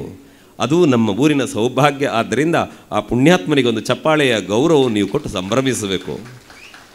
ಇನ್ನೊಂದು ಗೊತ್ತಿರಲಿ, ಯಾಕೆ ಯಾರಿಗೋ ಚಪ್ಪಾಳೆ ಕೊಡಬೇಕು ಅಂತಂದರೆ ವಿಷಯ ಇಷ್ಟೇ. ನಾವು ಇವತ್ತು ಇನ್ನೊಬ್ಬರಿಗೆ ಒಳ್ಳೆಯತನವನ್ನು ಮೆಚ್ಚಿ ಚಪ್ಪಾಳೆ ಕೊಟ್ಟೆವಾದರೆ ಮುಂದೊಂದು ದಿನ ನಮ್ಮ ಒಳ್ಳೆಯತನಕ್ಕೆ ಲೋಕ ಚಪ್ಪಾಳೆಯನ್ನು ಕೊಡುತ್ತದೆ. ನಾವೆಲ್ಲ ಮೊಬೈಲ್ ನೋಡ್ತೇವಲ್ಲ, ತುಂಬ ಸಾಧ್ಯ ಆದರೆ ಯೂಟ್ಯೂಬಲ್ಲಿ ಒಬ್ಬರು KS ರಾಜಣ್ಣ ಅಂತಿದ್ದಾರೆ. ಅವರ ವಿಡಿಯೋಗಳನ್ನು ನೀವು ನೋಡಬೇಕು. ಅವರಿಗೆ ಪದ್ಮ ಪ್ರಶಸ್ತಿ ಬಂದಿತ್ತು. ಅವರಿಗೆ 2 ಕೈಗಳಿಲ್ಲ, 2 ಕಾಲುಗಳಿಲ್ಲ, ತೆವಳುಕೊಂಡು ಹೋಗುತ್ತಾರವರು. ಆದರೆ ಅವರ ಭಾಷಣದಲ್ಲಿ ಏನು ಹೇಳ್ತಾರೆ ಗೊತ್ತಾ? ಈ ಜಗತ್ತಿನಲ್ಲಿ ಗೆದ್ದವರಿಗೆ ಸಂತೋಷ ಹೇಳುವುದಕ್ಕೆ, ಅಭಿನಂದನೆ ಹೇಳುವುದಕ್ಕೆ ಚಪ್ಪಾಳೆ ತಟ್ಟೋಣ ಅಂದರೆ ನನಗೆ ಕೈ ಕಾಲುಗಳಿಲ್ಲ, ದೇವರು ಕೈಯನ್ನು ಕಿತ್ತುಕೊಂಡ. ಆದರೆ ನನಗೆ ಪದ್ಮ ಪ್ರಶಸ್ತಿ ಬರುವಾಗ ಈ ಭಾರತದ 140 ಕೋಟಿ ಭಾರತೀಯರು ನನಗೆ ಚಪ್ಪಾಳೆ ಕೊಟ್ಟರಲ್ಲ, ನನ್ನ ಬದುಕು ಸಾರ್ಥಕ ಅಂತ ಅವರೊಂದು ಮಾತು ಹೇಳುತ್ತಾರೆ. ನಾವು ನಿರೀಕ್ಷೆ ಮಾಡಬೇಕಾದ್ದು ನಮ್ಮ ಮನೆಯ ಮಕ್ಕಳು ಲೋಕ ಚಪ್ಪಾಳೆ ತಟ್ಟುವಂತೆ ಬೆಳೆಯಬೇಕು. ಬಂಧುಗಳೇ, ಗೊತ್ತಿರಲಿ ನಿಮಗೆ, ಯಾವತ್ತೂ ಕೂಡ ಅಪ್ಪ ಅಮ್ಮ ಯೋಚನೆ ಮಾಡ್ತಾರೆ, ನನ್ನ ಮಕ್ಕಳು ದೊಡ್ಡವರಾಯಿತು ಆಗ್ತಾರೆ, ಏನೋ ಆಗ್ತಾರೆ. ಅಲ್ಲ, ನಿಮ್ಮ ಮನೆಯ ಮಗು ಬೆಳೆದು ನಿಂತು ಶ್ರೇಷ್ಠನಾದಾಗ ನಿಮಗೊಂದು ಗೌರವ ಇರ್ತದೆ. ಅದಕ್ಕೊಂದು ಉದಾಹರಣೆ ಹೇಳ. ನಾನು ನನ್ನ 14ನೇ ವಯಸ್ಸಿನಲ್ಲಿ ನನ್ನ ಮೊದಲ ಉಪನ್ಯಾಸವನ್ನು ಆರಂಭ ಮಾಡಿದ್ದೆ. ಉಪನ್ಯಾಸಕ್ಕೆ ಕೂತಿದ್ದೇನೆ, ನಮ್ಮ ಅಮ್ಮ ಆಚೀಚೆ ಓಡಾಡ್ತಿದ್ರು. ಕಾರ್ಯಕ್ರಮ ಮುಗಿದ ಮೇಲೆ ಮನೆಗೆ ಹೋಗಿ ಕೇಳಿದೆ, ನಾನಲ್ಲಿ ಮಾತಾಡಬೇಕಿದ್ರೆ ನೀವು ಯಾಕೆ ಓಡಾಡ್ತಿದ್ರಿ, ಜನ ನಿಮ್ಮನ್ನೇ ನೋಡ್ತಿದ್ರು ಅಂತ. ಅಮ್ಮ ಏನಂದ್ರು ಗೊತ್ತಾ? ಮಗ, ವೇದಿಕೆಯಲ್ಲಿ ಕೂತ ನಿನ್ನ ಬಗ್ಗೆ ಪರಿಚಯದ ಮಾತುಗಳನ್ನು ಹೇಳ್ತಾರೆ, ನೀನು ಯಾರು ಅಂತ ಗೊತ್ತು, ನಾನು ಯಾರು ಅಂತ ಗೊತ್ತಿಲ್ಲ. ಸಭೆಯಲ್ಲಿ ಕೂತವ್ರು ಏನು ಮಾಡ್ತಾರೆ ಹೇಳು? ಆ ಹೆಂಗಸಿಗೆ ಏನಾಗಿದೆ, ಸುಮ್ಮನೆ ಓಡಾಡ್ತಿದ್ದಾಳೆ, ಯಾರವಳು ಅಂತ ಕೇಳ್ತಾರೆ. ಆವಾಗ ಗೊತ್ತಿದ್ದವ್ರು ಹೇಳ್ತಾರೆ, ಅದು ದಾಮೋದರ ಶರವರ ಅಮ್ಮ ಅಂತ ತೋರಿಸ್ತಾರೆ. ಮಗ, ಇಷ್ಟು ಸುಖ ಸಾಕು ನನಗೆ ಅಂತ ನಮ್ಮ ಅಮ್ಮ ಹೇಳಿದರು. ನಾನು ಇದನ್ನು ನಿಮ್ಮ ಮುಂದೆ ಯಾಕೆ ಹೇಳೋದು ಅಂತಂದರೆ, ನಾಳೆ ನಿಮ್ಮ ಮಕ್ಕಳು ಬೆಳೆದು ನಿಂತಾಗ ಇಡೀ ಜಗತ್ತು ಇಂಥವರ ಮಗ, ಇಂಥವರ ಅಮ್ಮ ಅವರು ಅಂತ, ಇಂಥವರ ಅಪ್ಪ ಇವರು ಅಂತ ತೋರಿಸಬೇಕಿದ್ರೆ ನಮ್ಮ ಬದುಕು ಸಾರ್ಥಕ ಆಗುತ್ತದೆ. ಆ ಬದುಕು ಸಾರ್ಥಕ ಆಗಬೇಕಿದ್ರೆ ನೆನಪಿಟ್ಟುಕೊಳ್ಳಿ, ಇಂತಹ ಮನರಂಜನೆ ಸಂಭ್ರಮಗಳ ಜೊತೆಗೆ ನಮಗೆ ದೇವರು ಕೈ ಹಿಡಿಯಬೇಕು. ಯಾಕೆ ಅಂದರೆ ಇವತ್ತು ನಾಟಕ ಮಾಡುವವ್ರನ್ನ ಕೇಳಿ, ಅದರಿಂದ ಸಾಮಾನ್ಯ ಕಲಾವಿದರೆಲ್ಲ ಇಲ್ಲ, ಅದ್ಭುತ ಕಲಾವಿದರೆಲ್ಲ ಇದ್ದಾರೆ, ನಾಡಿನಾದ್ಯಂತ ಹೆಸರು ಮಾಡಿದ ಕಲಾವಿದರಿದ್ದಾರೆ. ಸಾಧ್ಯ ಆದರೆ ಅವ್ರನ್ನ ಮಾತಾಡಿಸಿ ಬಿಡಿ. ಅವರು ಕೂಡ ರಂಗಕ್ಕೆ ಬರಬೇಕಿದ್ರೆ ಅದಕ್ಕೆ ನಮಸ್ಕಾರ ಮಾಡಿ, ಈ ನಾಟಕ ನಾನು ಮಾಡುವುದಲ್ಲ ನೀನು ಮಾಡಿಸ್ತಿ ಅನ್ನುವ ಭಾವದಿಂದ ನಾಟಕಕ್ಕೆ ತೊಡಗುತ್ತಾರೆ. ನಮ್ಮ ಬದುಕು ಕೂಡ ಹಾಗೆಯೇ. ಬಂಧುಗಳೇ, ತುಂಬ ದೂರ ಬಂದೆವು ನಾವು. ನಾನು ಮುಖ್ಯವಾಗಿ ಹೇಳಬೇಕಾದ್ದೇನು ಅಂತಂದರೆ, ಯಾವುದೇ ಸಭೆ ಸಮಾರಂಭ ಸಂಭ್ರಮಗಳನ್ನು ಮಾಡಿದಾಗ ನಾವು ಎಲ್ಲಿ ನಿಂತಿದ್ದೇವೆ ಅಂತ ನಮಗೆ ಗೊತ್ತಾಗಬೇಕಂತೆ. ಒಂದು ಕ್ಷಣ ಯೋಚನೆ ಮಾಡಿ, ನಾವು ನಿಂತದ್ದು ಭಾರತದಲ್ಲಿ. ಭಾರತ ಪುಣ್ಯಭೂಮಿ, ಅದು ದೇವಭೂಮಿ, ಅದು ಕರ್ಮಭೂಮಿ. ಯಾಕೆ ಅಂತಂದರೆ ಜಗತ್ತಿನ ಯಾವ ರಾಷ್ಟ್ರಕ್ಕೂ ಕೂಡ ಈ ಸೌಭಾಗ್ಯ ಇಲ್ಲ. ನಮ್ಮ ನಂಬಿಕೆಯ ಪ್ರಕಾರ ಭಗವಂತ ಅವತರಿಸಿ ರಾಮ ಕೃಷ್ಣನಾಗಿ ಓಡಾಡಿದಂತಹ ಪಾವನ ಭೂಮಿ ಭಾರತ. ಆದ್ದರಿಂದ ದೇವಭೂಮಿ ಅಂತ ಕರೆದರು. ಮಾತ್ರ ಅಲ್ಲ, ಈ ನೆಲದಲ್ಲಿ ಮಾಡುವ ಪುಣ್ಯ ಸಂಚಯನದಿಂದಲೇ ಸ್ವರ್ಗದ ಸುಖವನ್ನು ಹೊಂದುವುದಕ್ಕೆ ಸಾಧ್ಯವಾಗುತ್ತದಂತೆ. ಆ ಕಾರಣಕ್ಕೆ ಕರ್ಮಭೂಮಿ ಅಂತ ಕರೆದರು. ಮಾತ್ರ ಅಲ್ಲ, ಋಷಿಮುನಿಗಳು ದಾನ ಧರ್ಮಾದಿಗಳಿಂದ ಮೂಲಕ ಲೋಕವನ್ನು ಉದ್ಧರಿಸಿದಂಥ ರಾಜಮಹಾರಾಜರು ಜನ್ಮ ತಾಳಿದ ಭೂಮಿ. ಆದ್ದರಿಂದ ಇದನ್ನು ಪುಣ್ಯಭೂಮಿ ಅಂತ ಕರೆದರು. ಇನ್ನೊಂದು ವಿಷಯ ಗೊತ್ತಿರಬೇಕು ನಿಮಗೆಲ್ಲ ಗೊತ್ತಿರಬೇಕು. ಏನು ಅಂದರೆ, ನಾನು ಅನೇಕ ಮಕ್ಕಳ ಹತ್ರ ಕೇಳ್ತಿದ್ದೆ, ಮಕ್ಕಳೇ ಭಾರತ ಅನ್ನುವ ಶಬ್ದಕ್ಕೆ ಏನು ಅರ್ಥ ಅಂತ. ಅನೇಕ ಮಕ್ಕಳಿಗೆ ಗೊತ್ತಿರಲಿಲ್ಲ. ಆದರೆ ಗೊತ್ತಿರಲಿ, ಭಾರತ ಅನ್ನುವ ಶಬ್ದಕ್ಕೆ 3-4 ಅರ್ಥಗಳಿವೆ. ಒಂದನ್ನು ಮಾತ್ರ ಹೇಳ್ತೇನೆ. ಭಾರತ ಅಂತ 3 ಅಕ್ಷರ ಇದೆ. ಭ ಅಂದರೆ ಬೆಳಕು ಅಂತ ಅರ್ಥ, ಭಾತಿ ಸರ್ವೇಶು ವೇದೇಶು ಅಂತ ಕರೆದರು. ರ ಅಂತ 2ನೇ ಅಕ್ಷರ, ರತಿ ಸರ್ವೇಶು ಜಂತುಷು ಅಂತ ಕರೆದರು. ತ ಅಂತ 3ನೇ ಅಕ್ಷರ, ತರಣಂ ಸರ್ವತೀರ್ಥಾನಾಂ ತೇನ ಭಾರತ ಮುಚ್ಚತೆ ಅಂತ ಕರೆದರು. ಅಂದರೆ ಜ್ಞಾನದ ಬೆಳಕಿನಿಂದ ಬೆಳಗುವ, ಪರಂಪರೆಯ ವೇದಜ್ಞಾನದ ಮೂಲಕ ಇನ್ನಿತರ ಜ್ಞಾನದ ಬೆಳಕಿನ ಮೂಲಕ ಬೆಳಗುವಂತಹ ಭೂಮಿ. ರತಿ ಸರ್ವೇಶು ಜಂತುಷು ಅಂತಂದರೆ ಎಲ್ಲ ಜೀವಜಾಲಗಳಲ್ಲಿ ಒಂದು ಆನಂದಾನುಭೂತಿಯನ್ನು ಕಂಡವರು ನಾವು. ಅಂದರೆ ನಮಗೆ ಈ ನೆಲದಲ್ಲಿ ಮರ, ಕಲ್ಲು, ಬೆಂಕಿ, ಗಾಳಿ, ಉಣ್ಣುವ ಅನ್ನ ಎಲ್ಲವೂ ಕೂಡ ನಮ್ಮ ಪಾಲಿಗೆ ದೇವರೇ. ಯಾವುದನ್ನು ಬಿಟ್ಟವರಲ್ಲ ನಾವು. ಆದ್ದರಿಂದ ಎಲ್ಲರಲ್ಲೂ ಒಳಿತನ್ನು ಕಂಡ ಭೂಮಿ. ಇನ್ನು ತರಣಂ ಸರ್ವತೀರ್ಥಾನಾಂ ಅಂತಂದರೆ ಕುಂಭಮೇಳದ ಕತೆ ಕೇಳಿದ್ದೀರಿ. ಆ ಪಾವನ ಸುಧೆಯಲ್ಲಿ ಮಿಂದು ಕೋಟ್ಯಂತರ ಭಕ್ತಾದಿಗಳು ಪಾವನರಾಗುತ್ತಾರೆ. ಇಷ್ಟೆಲ್ಲ ಆದಮೇಲೆ ನಮಗೊಂದು ಪ್ರಶ್ನೆ, ನದಿಯಲ್ಲಿ ಸ್ನಾನ ಮಾಡಿದರೆ ಪುಣ್ಯ ಬರ್ತದೆ ಅಂತ ನಂಬುವ ವರ್ಗ ನಾವು. ಹೌದು. ಇದನ್ನು ನಂಬದೇ ಇರುವವರಿಗೇನು ಅಂತ ಒಂದು ಪ್ರಶ್ನೆ ಇಲ್ಲವಾ? ಕನಿಷ್ಠ ಅವರಿಗೆ ಬದುಕಲಿಕ್ಕೆ ಕುಡಿಲಿಕ್ಕೆ ನೀರಾದರೂ ಬೇಕಲ್ಲ. ಹಾಗಾಗಿ ಈ ಪ್ರಪಂಚದಲ್ಲಿ ಹೆತ್ತ ತಾಯಿಯನ್ನು, ಜನ್ಮ ಕೊಟ್ಟ ತಂದೆಯನ್ನು, ವಿದ್ಯೆ ಕಲಿಸಿದ ಗುರುವನ್ನೇ ಧಿಕ್ಕರಿಸುವಂತಹ ಮಂದಿಯೂ ಅಲ್ಲಿ ಕಾಣಿಸಿಕೊಳ್ಳುತ್ತಾರೆ ಅಂತಂದಾಗ ಹರಿಯುವ ನೀರಿನ ಬಗ್ಗೆ ಬಯ್ಯದಿರುವುದಕ್ಕೆ ಸಾಧ್ಯ ಉಂಟಾ? ಜೀವ ಕೊಡುವ ಮರಗಳನ್ನು ಕಡಿಯದೇ ಇರುವುದಕ್ಕೆ ಸಾಧ್ಯವೇ? ಖಂಡಿತ ಇಲ್ಲ. ಹಾಗಾಗಿ ಯಾವತ್ತೂ ನಮ್ಮ ಬದುಕಿನಲ್ಲಿ ಒಳ್ಳೆಯದನ್ನು ಕಾಣಬೇಕಂತೆ. ವಿಷಾದಪಿ ಅಮೃತಂ ಗ್ರಾಹ್ಯಂ ಅಂತ ಹೇಳ್ತಾರೆ. ವಿಷವನ್ನು ತಂದಿಟ್ಟರೂ ಕೂಡ ಒಳ್ಳೆಯದಲ್ಲಿ ಉಂಟು ಅಂತ ಹುಡುಕಬೇಕೇ ವಿನ ಅಮೃತದಲ್ಲಿ ವಿಷವನ್ನು ಹುಡುಕುವ ಗುಣ ನಮ್ಮದಾಗಬಾರದು. ಹಾಗಿದ್ದರೆ ಈ ಸಾರ್ವಜನಿಕ ಗಣೇಶೋತ್ಸವವನ್ನು ಆಯೋಜನೆ ಮಾಡೋದು, ಇಲ್ಲಿ ಒಂದಿಷ್ಟು ವಿಚಾರಗಳ ಬಗ್ಗೆ ಮಾತನಾಡುವುದು, ಇದೆಲ್ಲ ಯಾಕೆ ಅಂತ ಕೇಳಿದರೆ, ಮಾತು ಸರಿಯಾಗಿ ಅರ್ಥೈಸಿಕೊಂಡ್ರೆ ಬದುಕಿನ ಪರಿವರ್ತನೆಗೆ ಅದು ದಾರಿಯಾಗ್ತದೆ. ಯಾಕೆ ಅಂದರೆ ನನಗೊಂದು ಧನ್ಯತೆ ಇದೆ. ಏನು ಅಂತಂದರೆ, ಎಲ್ಲೋ ಇಷ್ಟು ವಿದ್ಯಾರ್ಥಿಗಳ ಜೊತೆ ಮಾತಾಡ್ತಾ ಬಂದಾಗ ಅಪ್ಪ ಅಮ್ಮನಿಗೆ ಬೈತಾ ಇದ್ದ ಮಕ್ಕಳು ಇದೇ ಊರಲ್ಲಿ ಬಂದು ಹೇಳ್ತಾರೆ, ನಾನು ತಪ್ಪು ಮಾಡ್ತಾ ಇದ್ದೆ, ಇನ್ನು ಮುಂದಕ್ಕೆ ಮಾಡೋದಿಲ್ಲ ಅಂತಾರೆ. ಖುಷಿ ಅನ್ನಿಸ್ತು ನನಗೆ. ಎಲ್ಲೋ 20 ವಿದ್ಯಾರ್ಥಿಗಳು ನಮಗೆ ಶಾಲೆ ಬೇಡ ಅಂತ ಯಾರದೋ ಮಾತು ಕೇಳಿ ಹೊರಟು ನಿಂತ ಮಕ್ಕಳ ಜೊತೆ ಮಾತಾಡಿ ಬಂದ ಮರುದಿನ ಅದೇ ಶಾಲೆಯಲ್ಲಿ ಶಿಕ್ಷಣವನ್ನು ಮುಂದುವರಿಸ್ತಾರೆ. ಅಲ್ಲ, ಸಾಂಸಾರಿಕ ಜಂಜಾಟದಿಂದ ಇನ್ನು ಬದುಕು ಬೇಡ ಅಂತ ಆತ್ಮಹತ್ಯೆ ಮಾಡಿಕೊಳ್ಳಿಕ್ಕೆ ಹೊರಟಂತಹ ಒಬ್ಬಾಕೆ ಹೆಣ್ಮಗಳು ಯೂಟ್ಯೂಬಲ್ಲಿ ಬಂದ ಭಾಷಣ ಕೇಳಿ ಸಾವನ್ನು ಮುಂದೂಡಿ ಉದ್ಯಮವನ್ನು ಆರಂಭ ಮಾಡ್ತಾಳೆ ಅಂತಂದರೆ ಮಾತಿಗೆ ಸಾಮರ್ಥ್ಯ ಏನು ಅಂತ ಊಹಿಸಬಹುದಾ? ಹಾಗಿದ್ದರೆ ನಾವು ಮಾತುಗಳನ್ನು ಕೇಳಬೇಕಾದದ್ದು ಯಾಕೆ ಅಂತ ಕೇಳಿದರೆ ನಮ್ಮ ಬದುಕಿನ ಪರಿವರ್ತನೆಗೆ. ಇನ್ನು ಮಕ್ಕಳನ್ನು ಕರ್ಕೊಂಡು ಬನ್ನಿ ಅಂತ ಯಾಕೆ ಹೇಳೋದು ಅಂತಂದರೆ, ಇವತ್ತಿಗೂ ನಾವು ಈ ಧಾರ್ಮಿಕ ಸಭೆಗಳಲ್ಲಿ ಭಾಗವಹಿಸಿದಾಗ ನಮ್ಮಪ್ಪ ನಮಗೆ ನೆನಪಾಗ್ತಾರೆ. ಕಾರಣ ಏನು ಅಂತಂದರೆ, ನಾವು ತುಂಬ ಸಣ್ಣವರಿದ್ದಾಗ ನಮ್ಮನ್ನು ದೇವಸ್ಥಾನಕ್ಕೆ ಕರ್ಕೊಂಡೋಗಿ ಉತ್ಸವದಲ್ಲಿ ದೇವರು ಹೋಗೋದು ಕಾಣಿಸದೇ ಇದ್ದ ಹೊತ್ತಿಗೆ ನಮ್ಮನ್ನು ಹೆಗಲ ಮೇಲೆ ಕೂರಿಸಿಕೊಂಡು ಮಗ ಕೈ ಮುಗಿಯಿಂದ ಅಪ್ಪನ 2 ಕೈಗಳಲ್ಲಿ ನಮ್ಮ ಪುಟ್ಟ ಕಾಲುಗಳನ್ನು ಹಿಡ್ಕೊಂಡು ಅಪ್ಪ ಆವತ್ತು ದೇವರನ್ನು ತೋರಿಸಿದ ಕಾರಣದಿಂದ ಇವತ್ತು ದೇವರ ಜಾಗದಲ್ಲಿ ನಾವು ವೇದಿಕೆಗೆ ಬಂದಿದ್ದೇವೆ. ಹಾಗಾಗಿ ನಮ್ಮ ಮಕ್ಕಳಿಗೆ ಹೇಳಬೇಕಾದ್ದು ಧರ್ಮ ಪ್ರಜ್ಞೆ ಇರಲಿ ಅಂತ. ಇನ್ನು ಕಾಲಘಟ್ಟ ಬದಲಾಗಿದೆ. ಇವತ್ತು ಮನುಷ್ಯ ಸಂಬಂಧಗಳನ್ನು ಕಳ್ಕೊಂಡಿದ್ದಾನೆ. ಇನ್ನು ಏರು ಯೌವನದ ಹೊಸಲಿಗೆ ಬರುವಂಥ ಮಕ್ಕಳು ತಾವು ಹೇಗೆ ಬದುಕಬೇಕು ಅನ್ನೋ ಯೋಚನೆ ಇಲ್ಲದೆ ತಾತ್ಕಾಲಿಕವಾದ ಆಕರ್ಷಣೆಗೆ ಒಳಗಾಗಿ ಬದುಕನ್ನು ಹಾಳು ಮಾಡಿಕೊಳ್ತಾ ಇರುವ ಕಥೆಗಳನ್ನು ನಾವು ಕೇಳ್ತಾ ಬಂದಿದ್ದೇವೆ. ನಮಗೆ ಗೊತ್ತಿರಲಿ, ಜೀವನದಲ್ಲಿ ಯಾರು ದೇವರನ್ನು ನಂಬುತ್ತಾನೆ, ತನ್ನ ಬದುಕಿಗಾಗಿ ಒಳ್ಳೆಯ ಹೆಜ್ಜೆಗಳನ್ನು ಇಡುವುದಕ್ಕೆ ದೇವರಲ್ಲಿ ಪ್ರೇರಣೆಯನ್ನು ಕೇಳುತ್ತಾನೆ, ಅವನು ಬದುಕಿನಲ್ಲಿ ಅಧಪತನ ಹೊಂದುವುದಕ್ಕೆ ಸಾಧ್ಯ ಇಲ್ಲ. ಯಾಕೆ ಅಂತ ಕೇಳಿದರೆ ನಿಮಗೊಂದು ಕಥೆ ಹೇಳಬೇಕು. ಇದೇನು ಆಗದೇ ಇರುವ ಕಥೆ ಅಲ್ಲ, ಇಲ್ಲೇ ಪಕ್ಕದಲ್ಲಿ ನಡೆದ ಕಥೆಯನ್ನು ನಿಮ್ಮ ಮುಂದೆ ಹೇಳಬೇಕು. ಮಕ್ಕಳಿಗೆ ಗೊತ್ತಿರಲಿ, ನಮ್ಮ ಮಾತು ದೇವರು ಕೇಳ್ತಾರಾ ಅನ್ನೋದಕ್ಕೆ ಒಂದು ಕಥೆ ಆಗ ಹೇಳಿದ್ನಲ್ಲ, ದೇವರು ಹೇಗೆ ಕಾಪಾಡುತ್ತಾರೆ ಅಂತ. ಇನ್ನು ಎಷ್ಟು ಉದಾಹರಣೆಗಳು ಬೇಕು ನಮಗೆ. ಇಲ್ಲೇ ಬಡಗಿನ ನಮ್ಮ ಪ್ರಸಿದ್ಧ ಪಾವನ ಕ್ಷೇತ್ರ ಮಾರಣಕಟ್ಟೆಯ ಬ್ರಹ್ಮಲಿಂಗೇಶ್ವರನ ಸನ್ನಿಧಾನ. ತೆಂಕಿಗೆ ಹೋದರೆ ಮಾರಣಕಟ್ಟೆ ಅನ್ನುವ ಹೆಸರನ್ನು ಹೇಳಲಿಕ್ಕೂ ಜನ ಭಯಪಡ್ತಾರೆ. ಯಾಕೆ ಅಂತ ಕೇಳಿದರೆ, ಆ ಸನ್ನಿಧಾನದ ಅನುಗ್ರಹ ಅಷ್ಟು ದೊಡ್ಡದ್ದು ಅನ್ನುವ ಕಾರಣಕ್ಕೆ. ದೇವರು ಮಾತು ಕೇಳ್ತಾರ ಅಂತ ಹೇಳ್ತೇವಲ್ಲ, ಇದೇ ಮಾರಣಕಟ್ಟೆಗೆ ಹೋಗಿ ದೇವರಿಗೆ ಸೇವೆ ಕೊಟ್ಟು ಆರತಿ ಆಗಬೇಕಿದ್ದರೆ ದೇವರ ತಲೆಯಿಂದ ಪ್ರಸಾದವಾಗದಿದ್ದರೆ ಒಳಗೊಳಗೆ ನಮಗೆ ಆತಂಕ ಆಗುತ್ತದಲ್ಲ. ನಾನೇನೋ ತಪ್ಪು ಮಾಡಿಬಿಟ್ನಲ್ಲ ಅಂತ ಅನ್ನಿಸಿಬಿಡುತ್ತದಲ್ಲ. ಕ್ಷಮೆ ಕೇಳಿದಾಗ ದೇವರು ಪ್ರಸಾದ ಕೊಡ್ತಾನಲ್ಲ. ಇದು ನಮ್ಮ ನಂಬಿಕೆ ಮತ್ತು ದೇವರಿಟ್ಟ ಅನುಗ್ರಹ. ಕಥೆ ಏನು ಅಂತಂದರೆ, ಒಬ್ಬ ಹುಡುಗ ಮನೆಯಿಂದ ಹೊರಟವನೇ ಏನು ಮಾಡಿದ ಅಂತಂದರೆ, ಗಡಿಬಿಡಿಯಲ್ಲಿ ತರಾತುರಿಯಲ್ಲಿ ಮಾರಣಕಟ್ಟೆಗೆ ಹೊರಟಾಗ ಅಮ್ಮ ಕರೆದು ಹೇಳಿದ್ರಂತೆ, ಮಗ ಒಂದು ಸಣ್ಣ ಕಾಣಿಕೆ ಇದೆ, ದೇವರಿಗೆ ಹಾಕಿವ ಅಂತ. ಇಲ್ಲ ಅಮ್ಮ, ಅದು ಇನ್ನೊಂದು ದಿವಸ ಹಾಕ್ಬೋದು ಅಂತ ಹುಡುಗ ಓಡಿದ. ಹೋಗಿ ದೇವರಿಗೆ ಮಂಗಳಾರತಿ ಕೊಟ್ಟು ಕೈ ಮುಗಿದು ನಿಲ್ತಾನೆ. ದೇವರ ತಲೆಯಲ್ಲಿಟ್ಟ ಹಿಂಗಾರ ಜಾರಿ ಬಂದಿದೆ, ಆದರೆ 2 ಎಸಳುಗಳ ಮೂಲಕ ನೆತಾಡಿಕೊಂಡಿದೆ, ಕೆಳಗೆ ಪ್ರಸಾದ ಆಗ್ತಾ ಇಲ್ಲ. ಇವನಿಗೆ ಆತಂಕ ಆಯಿತು. ಅರ್ಚಕರು ಕೇಳಿದ್ರಂತೆ, ಏನಾಯ್ತಪ್ಪ ಅಂತ. ಹೇಳ್ದ, ಹೀಗೆ ನಡೀತು, ನಾನು ಇನ್ನೊಮ್ಮೆ ಹಾಕ್ತೇನೆ ಅಂತ ಅಮ್ಮನ ಹತ್ರ ಹೇಳಿ ಬಂದೆ ಅಂತ. ಅರ್ಚಕರು ಹೇಳಿದ್ರು, ಹೇಳು ಸ್ವಾಮಿ ಹತ್ರ, ನನ್ನದೊಂದು ಸಣ್ಣ ವ್ಯತ್ಯಾಸ ಆಯಿತು ದೇವರೇ, ಕ್ಷಮಿಸಿಬಿಡು ಅಂತ ಹೇಳು ಅಂತ ಹೇಳಿದ್ರಂತೆ. ಕೈ ಮುಗಿದು ಕಣ್ಣು ಮುಚ್ಚಬೇಕಿದ್ರೆ ಆ ಸ್ವಾಮಿಯ ತಲೆಯಲ್ಲಿದ್ದ ಹಿಂಗಾರ ಅದು ಬಂಗಾರದ ಎಸಳಾಗಿ ಪ್ರಸಾದವಾಗಿ ಬೀಳಬೇಕಿದ್ರೆ ಹುಡುಗನಿಗೆ ರೋಮಾಂಚನ ಆಗ್ತದೆ, ಕಣ್ಣುಗಳಲ್ಲಿ ನೀರು ತುಂಬಿಕೊಳ್ಳುತ್ತದೆ. ಬಂಧುಗಳ, ನಮ್ಮ ನೆಲದ ನಂಬಿಕೆ ಇದು. ಅಲ್ಲದೇ ಇದ್ದರೆ ಯೋಚನೆ ಮಾಡಿಯಂತೆ, ಇಲ್ಲೆಲ್ಲೋ ನಿಂತು ಮಾರಣಗಟ್ಟೆಯ ಬ್ರಹ್ಮಲಿಂಗೇಶ್ವರ ಅಂತ ಹೇಳಿದರೆ ನಮ್ಮ ಮಾತುಗಳಿಗೆ ಅವು ಉತ್ತರ ಕೊಡುವುದು ಹೌದು ಅಂತಾದರೆ, ಅಲ್ಲ ಇಲ್ಲೆಲ್ಲೋ ನಿಂತು ಧರ್ಮಸ್ಥಳದ ಮಂಜುನಾಥ ಅಂತ ಕರೆದಾಗ ಆ ಗರ್ಭಗುಡಿಯಲ್ಲಿ ಕುಳಿತಂತಹ ಸ್ವಾಮಿ ನಮ್ಮ ಮಾತುಗಳನ್ನು ಕೇಳಿಸಿಕೊಳ್ಳುತ್ತಾನೆ. ಆದರೆ ಮಾತಿಗೆ ಎಷ್ಟು ಮೌಲ್ಯ ಉಂಟು ಅಂತ ಅರ್ಥೈಸಿಕೊಳ್ಳಬೇಕಲ್ಲ. ಹಾಗಿದ್ದರೆ ನಮ್ಮೆಲ್ಲರ ಮಾತುಗಳನ್ನು ದೇವರು ಖಂಡಿತವಾಗಿ ಕೇಳಿಸಿಕೊಳ್ಳುತ್ತಾನೆ. ಯಾಕೆ ಅಂತಂದರೆ, ದೇವರೆಲ್ಲಿದ್ದಾನೆ ಅಂತಂದರೆ ನಮ್ಮೊಳಗಿದ್ದಾನೆ ಅಂತ ನಂಬಿದ ಪರಂಪರೆ ನಮ್ಮದು.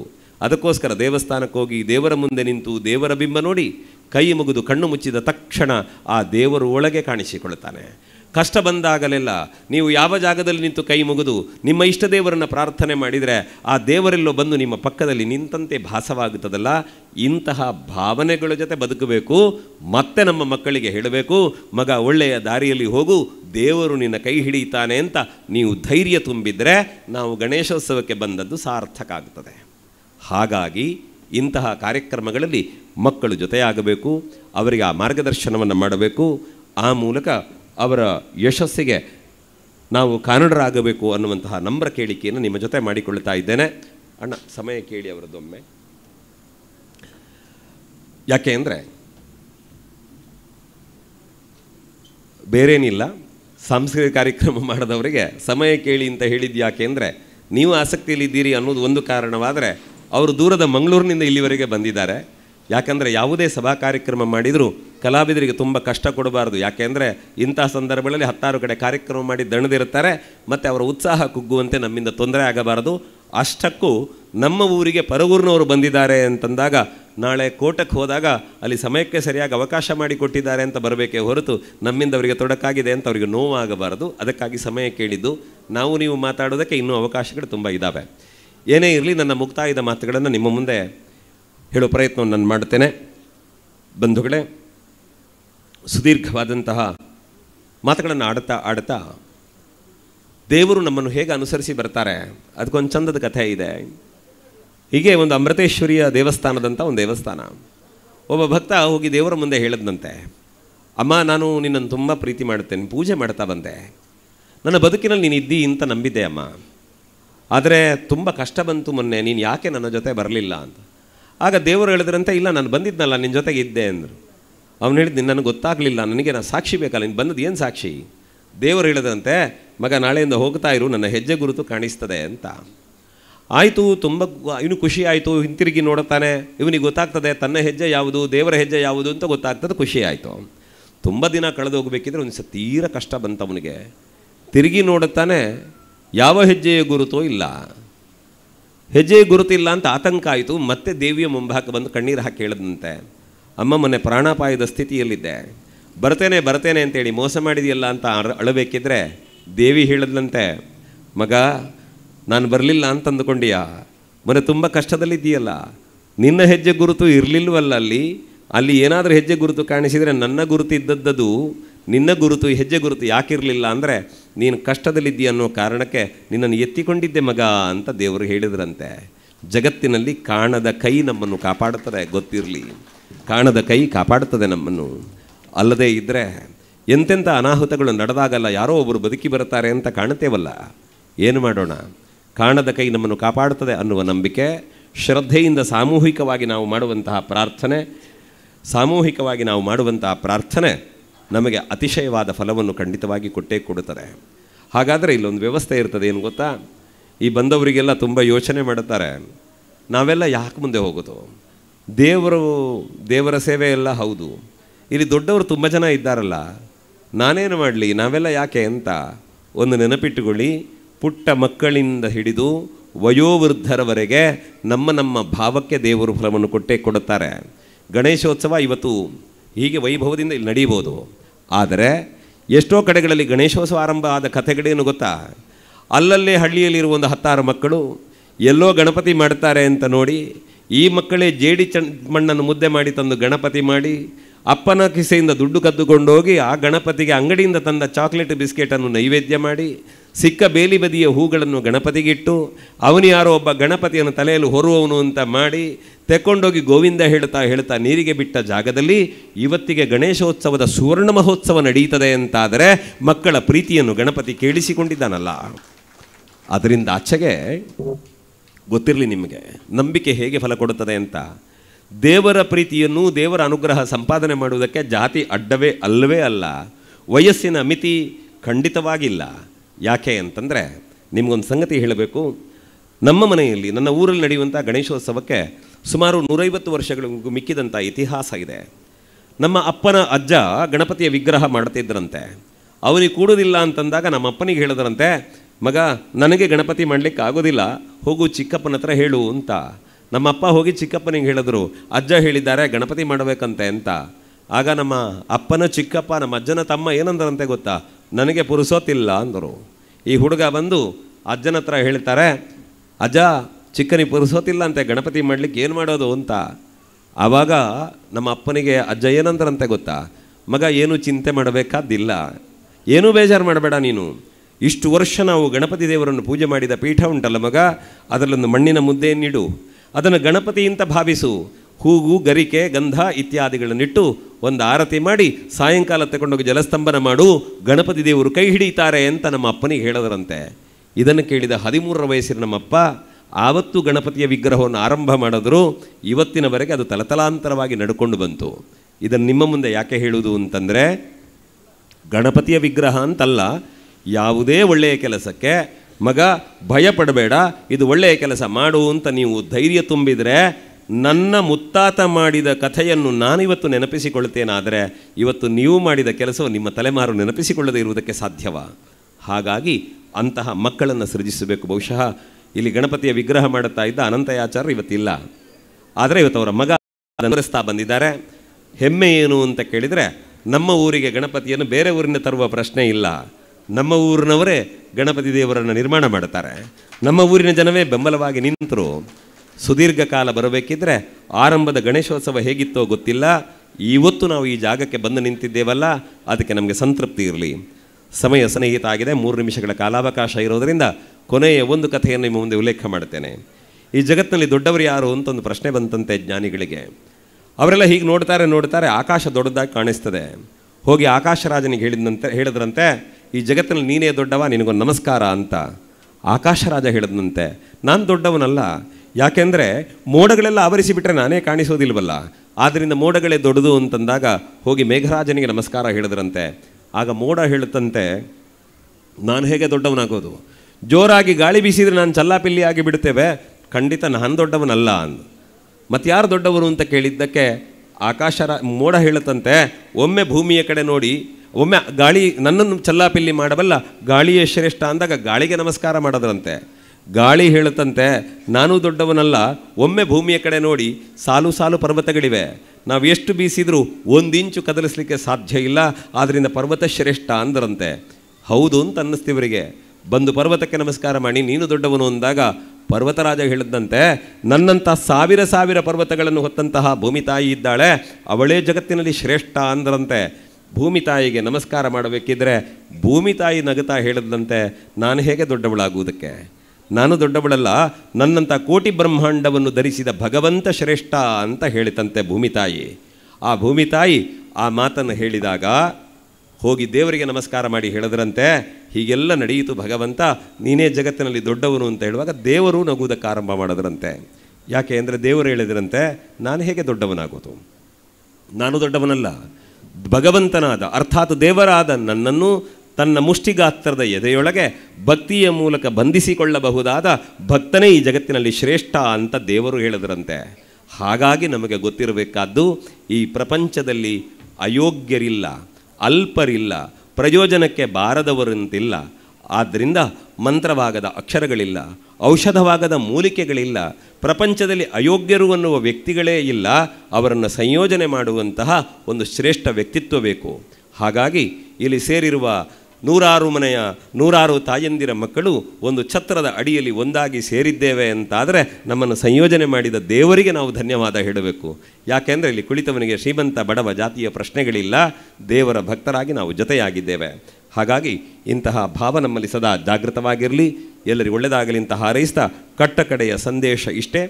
ಬಂಧುಗಳೇ, ನಾವು ಭಾರತೀಯರು ನೆನಪಿರಲಿ, ಭಾರತೀಯರು ನಾವು, ನಮ್ಮದು ಕೋಟ ಕಾರ್ಯಕ್ರಮ ಇದೆಲ್ಲ ಬೇಡ ನಮಗೆ, ಇದೆಲ್ಲ ನಾವು ಹುಟ್ಟಿದ ಊರು, ಅದರಿಂದ ಆಚೆಗೆ ವ್ಯಾಪಿಸಿಕೊಂಡ್ರೆ ನಾವು ಜಗತ್ತಿನಲ್ಲಿ ಭಾರತೀಯರು ಅಂತ ಒಪ್ಪಿಕೊಳ್ಳುತ್ತೇವೆ. ಭಾರತ ಈಗಾಗಲೇ ಹೇಳಿದ ಹಾಗೆ ದೇವಭೂಮಿ ಕರ್ಮಭೂಮಿ ಭಾರತ. ಅಲ್ಲಿ ಹುಟ್ಟಿದಂತಹ ನಮಗೆ ಸಂತೋಷ ಯಾಕೆ ಅಂದರೆ, ಈ ಜಗತ್ತಿನಲ್ಲಿ ಯಾರು ನಮ್ಮನ್ನು ದ್ವೇಷ ಮಾಡಿದ್ರೋ, ಯಾರು ನಮಗೆ ಅಪಚಾರ ಮಾಡಿದ್ರೋ, ಯಾರು ನಮ್ಮ ವಿರುದ್ಧ ಅನ್ಯಾಯವನ್ನೇ ಮಾಡ್ತಾ ಬಂದರೋ ಅಂಥವರೂ ಕೂಡ ನಾವು ಸೋತಿದ್ದೇವೆ ಅಂತ ಕಣ್ಣೀರು ಹಾಕಿದಾಗ ಬನ್ನಿ ನಾವಿದ್ದೇವೆ ಅಂತ ತೆರೆದ ಬಾಹುಗಳಿಂದ ಸ್ವಾಗತ ಮಾಡಿ ಅವರಿಗೆ ಬದುಕು ಕೊಟ್ಟ ಜಗತ್ತಿನ ಏಕೈಕ ರಾಷ್ಟ್ರ ಭಾರತ. ಆದ್ದರಿಂದ ನಮಗದರಲ್ಲಿ ಧನ್ಯತೆ ಇರಬೇಕು. ಹಾಗಾಗಿ ಮಕ್ಕಳಿಗೆ ಕೇವಲ ಈಶಭಕ್ತಿಯನ್ನು ಮಾತ್ರ ಅಲ್ಲ, ದೇಶಭಕ್ತಿಯನ್ನು ಹೇಳಿಕೊಡಿ. ದೇಶಕ್ಕಾಗಿ ಪ್ರಾಣಾರ್ಪಣೆ ಮಾಡಿದ ಮಹಾತ್ಮರ ಕಥೆಗಳನ್ನು ಹೇಳಿ. ಇನ್ನು ಆಗಲೇ ಹೇಳಿದ್ದೇನೆ, ರಾಜಕೀಯ ಅಂತ ಭಾವಿಸಬೇಡಿ ಅಂತ. ಈ ನೆಲದ ಪ್ರಧಾನಿ ಹೇಳಿದ ಮಾತೇನು ಗೊತ್ತಾ? ನಾನು ಜಗತ್ತಿನ ಬೇರೆ ದೇಶಗಳಿಗೆ ಹೋಗಿ ಹಸ್ತಲಾಘವ ಮಾಡಿದ್ರೆ ಅದು ನಾನೊಬ್ಬ ಕೊಡುವ ಗೌರವ ಅಲ್ಲ, ಇಡೀ ಭಾರತೀಯರು ಬೇರೆ ರಾಷ್ಟ್ರಕ್ಕೆ ಕೊಡುವ ಗೌರವ ಅಂತ ಈ ನೆಲದ ಪ್ರಧಾನಮಂತ್ರಿಗಳು ಹೇಳ್ತಾರೆ. ಜೀವನದಲ್ಲಿ ನಾನು ಒಬ್ಬನೇ ಅಂತ ನನಗೆ ಅನ್ನಿಸಲೇ ಇಲ್ಲ, ಯಾಕೆಂದರೆ ನನ್ನ ಜೊತೆ ಭಗವಂತನಿದ್ದಾನೆ ಅಂತ ಅವರೊಂದು ಮಾತನ್ನು ಹೇಳ್ತಾರೆ. ಧರ್ಮದ ತಳಹದಿಯಲ್ಲಿ ಬದುಕನ್ನು ಕಟ್ಟಿ ಧರ್ಮಾಧಾರಿತವಾದಂತಹ ರಾಜಕೀಯ ವಿಚಾರಗಳನ್ನು ಅಳವಡಿಸಿಕೊಂಡು ಈ ನೆಲದ ಹೆಣ್ಣುಮಗಳ ಹಣೆಯ ಕುಂಕುಮವನ್ನು ಯಾರಾದರೂ ಒರೆಸಿದರೆ ಅಂಥವರಿಗೆ ಹೇಗೆ ಉತ್ತರಿಸಬೇಕು ಅಂತ ಕುಂಕುಮದ ಹೆಸರಿನಲ್ಲೇ ಪ್ರತೀಕಾರವನ್ನು ತೀರಿಸಿದಂತಹ ಪ್ರಧಾನಿ ಇದ್ದಾರಲ್ಲ, ಇವರನ್ನು ಪಡೆಯುವುದಕ್ಕೆ ನಮಗೆ ಭಾಗ್ಯ ಬೇಕು. ಬಂಧುಗಳೇ, ಸುಳ್ಯದ ಪಕ್ಕಕ್ಕೆ ಹೋದರೆ ನಿರಂತರ ವೇದಾಧ್ಯಯನ ಮಾಡುವಂತಹ ಪುರೋಹಿತರೊಬ್ಬರು ಅವರ ಮನೆಯ ದೇವರ ಕೋಣೆಯ ಮುಂಭಾಗದಲ್ಲಿ ದೇಶದ ಪ್ರಧಾನಿಯ ಚಿತ್ರವನ್ನಿಟ್ಟು ಕೆಳಗೆ ಬರೆದಿದ್ದಾರೆ, ರಾಜಾ ಪ್ರತ್ಯಕ್ಷ ದೇವತಾ ಅಂತ. ಅವರೆಲ್ಲ ಮೂರ್ಖರಲ್ಲ. ಹಾಗಾಗಿ ಪಕ್ಷಾತೀತವಾಗಿ ಧರ್ಮಾತೀತವಾಗಿ ನಾವು ಶ್ರೇಷ್ಠತೆಯನ್ನು ಒಪ್ಪಿಕೊಳ್ಳುವುದಕ್ಕೆ ಸಿದ್ಧರಾಗಿರಬೇಕು. ಇನ್ನು ಕಟ್ಟಕಡೆಯ ಮಾತೇನು ಅಂತಂದರೆ, ವರ್ತಮಾನಕ್ಕೆ ನಮ್ಮ ಧರ್ಮಕ್ಷೇತ್ರಗಳ ಬಗ್ಗೆ ಅಲ್ಲಲ್ಲಿ ಏನೇನೋ ಸುದ್ದಿಗಳು ಹರಿದಾಡುತ್ತಾ ಇದ್ದಾವೆ. ನಾವೆಲ್ಲ ಗಣಪತಿಯ ಪೂಜೆ ಮಾಡಿದ್ದೇವೆ. ಗಣಪತಿಯ ಸಣ್ಣ ಕಣ್ಣು ಹೇಳ್ತದೆ ಯಾವುದಿದ್ರೂ ಸೂಕ್ಷ್ಮವಾಗಿ ಗ್ರಹಿಸು ಅಂತ. ಅವನ ಕಿವಿ ಮೊರದ ಹಾಗೆ ಗೆರಸೆ ಹಾಗೆ ಬೀಸ್ತಾ ಇರ್ತದೆ. ಯಾಕೆ ಅಂದರೆ ಜಳ್ಳನ್ನು ಬಿಡು, ಕಾಳನ್ನು ಮಾತ್ರ ಇಟ್ಟುಕೋ ಅಂತರ್ಥ. ಹಾಗಾಗಿ 1000 ಸಂಗತಿಗಳು ಹರಿದು ಬಂದಾಗಲೂ ಒಳ್ಳೆಯದು ಯಾವುದು ಅಂತ ಅರ್ಥೈಸಿಕೊಂಡು ಮಾತ್ರ ತುಂಬಿಸಿಕೊಳ್ಳುವ, ಜಳ್ಳನ್ನು ದೂರ ಬಿಡುವ. ಮತ್ತೆ ನಿಮ್ಮಲ್ಲಿ ಕೈ ಮುಗಿದು ಪ್ರಾರ್ಥನೆ ಮಾಡುವುದಿಷ್ಟೇ. ಇವತ್ತಿಗೆ ಧರ್ಮಸ್ಥಳದ ಮಂಜುನಾಥ ಅಂತಂದರೆ ನಮ್ಮ ಬಡಗಿನ ಅನೇಕ ಭಕ್ತರು ಆ ಕಡೆಗೆ ಸೇವೆ ಮಾಡುವುದಕ್ಕಾಗಿ ಆ ಜಾಗದಲ್ಲಿ ನಿಲ್ತೀರಿ. ಮುಗ್ಧನಾದವನಿಗೆ ದೇವರ ಮುಂಭಾಗದಲ್ಲಿ ನಿಲ್ಲುವುದಕ್ಕೆ ಅಲ್ಲಿ ಅವಕಾಶವಿಲ್ಲದಾಗ ದೇವರಿಗೆ ಕೈ ಮುಗಿದು ಹೊರಗಿನ ಅಂಗಣದಲ್ಲಿ ನಿಂತು ಒಡೆಯ ಮಂಜುನಾಥ ಅಂತ ತನ್ನ ಸಾಂಸಾರಿಕ ಬದುಕಿನ ನೋವುಗಳನ್ನು ಹೇಳ್ತಾ ಮಂಜುನಾಥ ಸ್ವಾಮಿಯ ಜಾಗದಲ್ಲಿ ಈ ನೆಲದ ಮುಗ್ಧ ಭಕ್ತರು ಕಣ್ಣೀರು ಹಾಕ್ತಾರೆ. ಅಲ್ಲ, ಇಲ್ಲಿಂದ ಹೋಗುವಂತಹ ಭಕ್ತರನ್ನು 100 ವರ್ಷಗಳಿಂದ ಆ ಕ್ಷೇತ್ರದ ಕಡೆಗೆ ಕರ್ಕೊಂಡೋದಂತಹ ಮನೆತನ ಇದೆ. ಅಜ್ಜ ಮೊಮ್ಮಗ ಮಗ ಹೀಗೆ ಕರ್ಕೊಂಡೋದ ಪರಂಪರೆ ಇದೆ. ಹಾಗಾಗಿ ನಮಗೆ ಸಾಂಸಾರಿಕವಾಗಿ ತಾಪತ್ರಯ ಬಂದಾಗ, ಮಕ್ಕಳಿಗೆ ಅನಾರೋಗ್ಯ ಬಂದಾಗ, ಕುಟುಂಬದ ಸಮಸ್ಯೆ ಬಂದಾಗ, ಪ್ರಶ್ನಾಚಿಂತನೆಯಲ್ಲಿ ವಾಗ್ದೋಷ ಉಂಟು ಅಂತ ಹೇಳಿದ ಮಾತ್ರಕ್ಕೆ ನಿತ್ತ ಜಾಗದಲ್ಲಿ ನಿಂತು ಮುಷ್ಟಿ ಕಾಣಿಕೆ ಹಿಡಿದು ಪ್ರಭು ಮಂಜುನಾಥ ನಮ್ಮನ್ನು ಕಾಪಾಡು ಅಂತ ಪ್ರಾರ್ಥಿಸಿದಾಗ ಧರ್ಮಸ್ಥಳದ ಗರ್ಭಗುಡಿಯಲ್ಲಿ ಕುಳಿತ ಮಂಜುನಾಥ ನಮ್ಮನ್ನು ಈವರೆಗೆ ಕಾಪಾಡಿಕೊಂಡು ಬಂದಿದ್ದಾನೆ ಅಂತ ಗೊತ್ತಿದ್ದ ಮೇಲೆ ಕ್ಷೇತ್ರದ ಬಗೆಗೆ ಬರುವ ತಪ್ಪು ಮಾತುಗಳಿಗೆ ಕಿವಿಯಾಗಬೇಡಿ. ಮಾತು ಬಿಡದ ಮಂಜುನಾಥ ಸತ್ಯದ ಮಾತುಗಳನ್ನು ಗೆಲ್ಲಿಸ್ತಾನೆ ಬಂಧುಗಳೇ. ಹಾಗಾಗಿ ನಿಮ್ಮಲ್ಲಿ ನಾನು ಪ್ರಾರ್ಥಿಸುವುದಿಷ್ಟೇ, ಸುದ್ದಿಗಳು ಅವರವರ ಅಭಿಪ್ರಾಯ ಅವರು ಹೇಳಿಕೊಳ್ಳುವುದಕ್ಕೆ ಸ್ವಾತಂತ್ರ್ಯ ಇದೆ, ಹೇಳಿಕೊಳ್ಳಿ. ಆದರೆ ಸತ್ಯ ಯಾವುದು, ಅಸತ್ಯ ಯಾವುದು, ಧರ್ಮ ಯಾವುದು, ಅಧರ್ಮ ಯಾವುದು, ನ್ಯಾಯ ಯಾವುದು, ಅನ್ಯಾಯ ಯಾವುದು ಅನ್ನುವುದನ್ನು ತೀರ್ಮಾನ ಮಾಡುವುದಕ್ಕೆ ಧರ್ಮಸ್ಥಳದಲ್ಲಿ ಮಂಜುನಾಥನಿದ್ದಾನೆ, ಧರ್ಮದೇವತೆಗಳಿದ್ದಾರೆ, ಅಣ್ಣಪ್ಪ ಸ್ವಾಮಿ ನಿಂತಿದ್ದಾರೆ ಅಂದ ಮೇಲೆ ನಮಗೆ ಹೆಚ್ಚು ಭಾರ ಇಲ್ಲ. ಆದರೆ ಮನುಷ್ಯರಾಗಿ ಪ್ರಜ್ಞಾವಂತರಾಗಿರುವ ನಾವು ಸರಿತಪ್ಪುಗಳನ್ನು ವಿವೇಚನೆ ಮಾಡಿ ಮತ್ತೆ ನಮ್ಮ ಮನೆ ದೇವರಲ್ಲಿ ಸ್ವಾಮಿ ಮಂಜುನಾಥನಲ್ಲಿ ಪ್ರಾರ್ಥನೆ ಮಾಡುವ. ಭಗವಂತ ಸತ್ಯದ ಪರವಾಗಿ ನಿಲ್ಲುವಂತೆ, ಸದ್ವಿಚಾರಗಳನ್ನು ಒಪ್ಪಿಕೊಳ್ಳುವಂತೆ, ಧರ್ಮ ಮಾರ್ಗದಲ್ಲಿ ನಡೆಯುವಂತೆ ಜ್ಞಾನಪ್ರಬೋಧಕನಾದಂತಹ ನೀನು ಅನುಗ್ರಹಿಸಬೇಕು ಅಂತ ನಮ್ಮ ಮನೆಯಲ್ಲಿ ಪ್ರಾರ್ಥಿಸೋಣ. ಯಾಕೆ ಅಂದರೆ ಸ್ವಾಮಿಯ ಬಗ್ಗೆ ತಪ್ಪು ಮಾತನಾಡಿದರೆ ಅದು ನಮ್ಮಲ್ಲಿಗೆ ಲೆಕ್ಕಾಚಾರ ಮುಗಿಯುವುದಿಲ್ಲ, ತಲೆ ತಲಾಂತರಕ್ಕೆ ಬರುತ್ತದೆ. ಅದು ಬೇಡ. ಒಳ್ಳೆಯ ವಿಚಾರಗಳನ್ನು ಮಾತಾಡೋಣ, ಅವರವರ ಅಭಿಪ್ರಾಯ ಹೇಳಿ. ನಾವು ಶ್ರದ್ಧೆಯಿಂದ ಕ್ಷೇತ್ರದ ಕುರಿತಾದ ಶ್ರದ್ಧೆಯಿಂದ ವಿಚಲಿತರಾಗುವುದು ಬೇಡ. ಆವಾಗ ಅನುಗ್ರಹ ತಲೆತಲಾಂತರದವರೆಗೆ ಬರುತ್ತದೆ. ಕಟ್ಟ ಕಡೆಯ ಮಾತೇನು ಗೊತ್ತಾ? ಇದೇ ಕೋಟದ ಪುಣ್ಯಭೂಮಿಯಲ್ಲಿ ಅಮೃತೇಶ್ವರಿಯ ಬ್ರಹ್ಮಕಲಶೋತ್ಸವದ ಶುಭ ಸಂದರ್ಭದಲ್ಲಿ ಇದೇ ನೆಲದ ಮಗ ಧರ್ಮಾತ್ಮರಾದಂತಹ ಆನಂದ ಕುಂದರವರಿಗೆ ಧರ್ಮರತ್ನ ಅನ್ನುವಂತಹ ಬಿರುದನ್ನು ಕೊಟ್ಟು ಜಗತ್ತಿಗೆ ಸಾರಿ ಹೇಳಿದ್ದು ಇದೇ ಧರ್ಮಸ್ಥಳದ ಧರ್ಮಾಧಿಕಾರಿಗಳು ಅನ್ನೋದನ್ನು ನೆನಪಿಸಿಕೊಳ್ಳಬೇಕಲ್ಲ. ಹಾಗಾಗಿ ಸನ್ಮಾರ್ಗಕ್ಕೆ ಹೊರಡೋಣ. ನಾವು ನಂಬಿದಂತಹ ತಾಯಿ ಅಮೃತೇಶ್ವರಿ, ಈ ಕ್ಷೇತ್ರದ ದೇವತೆಗಳು, ಆರಾಧ್ಯನಾದ ಗಣಪತಿ ದೇವರು ಸದಾ ಸನ್ಮಂಗಲವನ್ನು ಉಂಟು ಮಾಡಲಿ ಅಂತ ಹೇಳ್ತಾ ನನ್ನ ಮಾತಿಗೆ ಮಂಗಲದ ಚುಕ್ಕಿ ಇಳುತ್ತೇನೆ. ಎಲ್ಲರಿಗೂ ಶುಭವಾಗಲಿ. ನಮಸ್ಕಾರ. ಹಲೋ. ಇನ್ನು ನನ್ನ ಭಾಷಣ ಮುಗಿದಿದೆ. ಇಲ್ಲಿ ಕಿಶೋರ್ ಡಿಯವರು ನಮ್ಮ ಜೊತೆ ಇದ್ದಾರೆ. ನವೀನ್ ಶೆಟ್ಟಿ ಕಡ್ರಿಯವರು ಇಲ್ಲಿ ಕಾರ್ಯಕ್ರಮದಲ್ಲಿ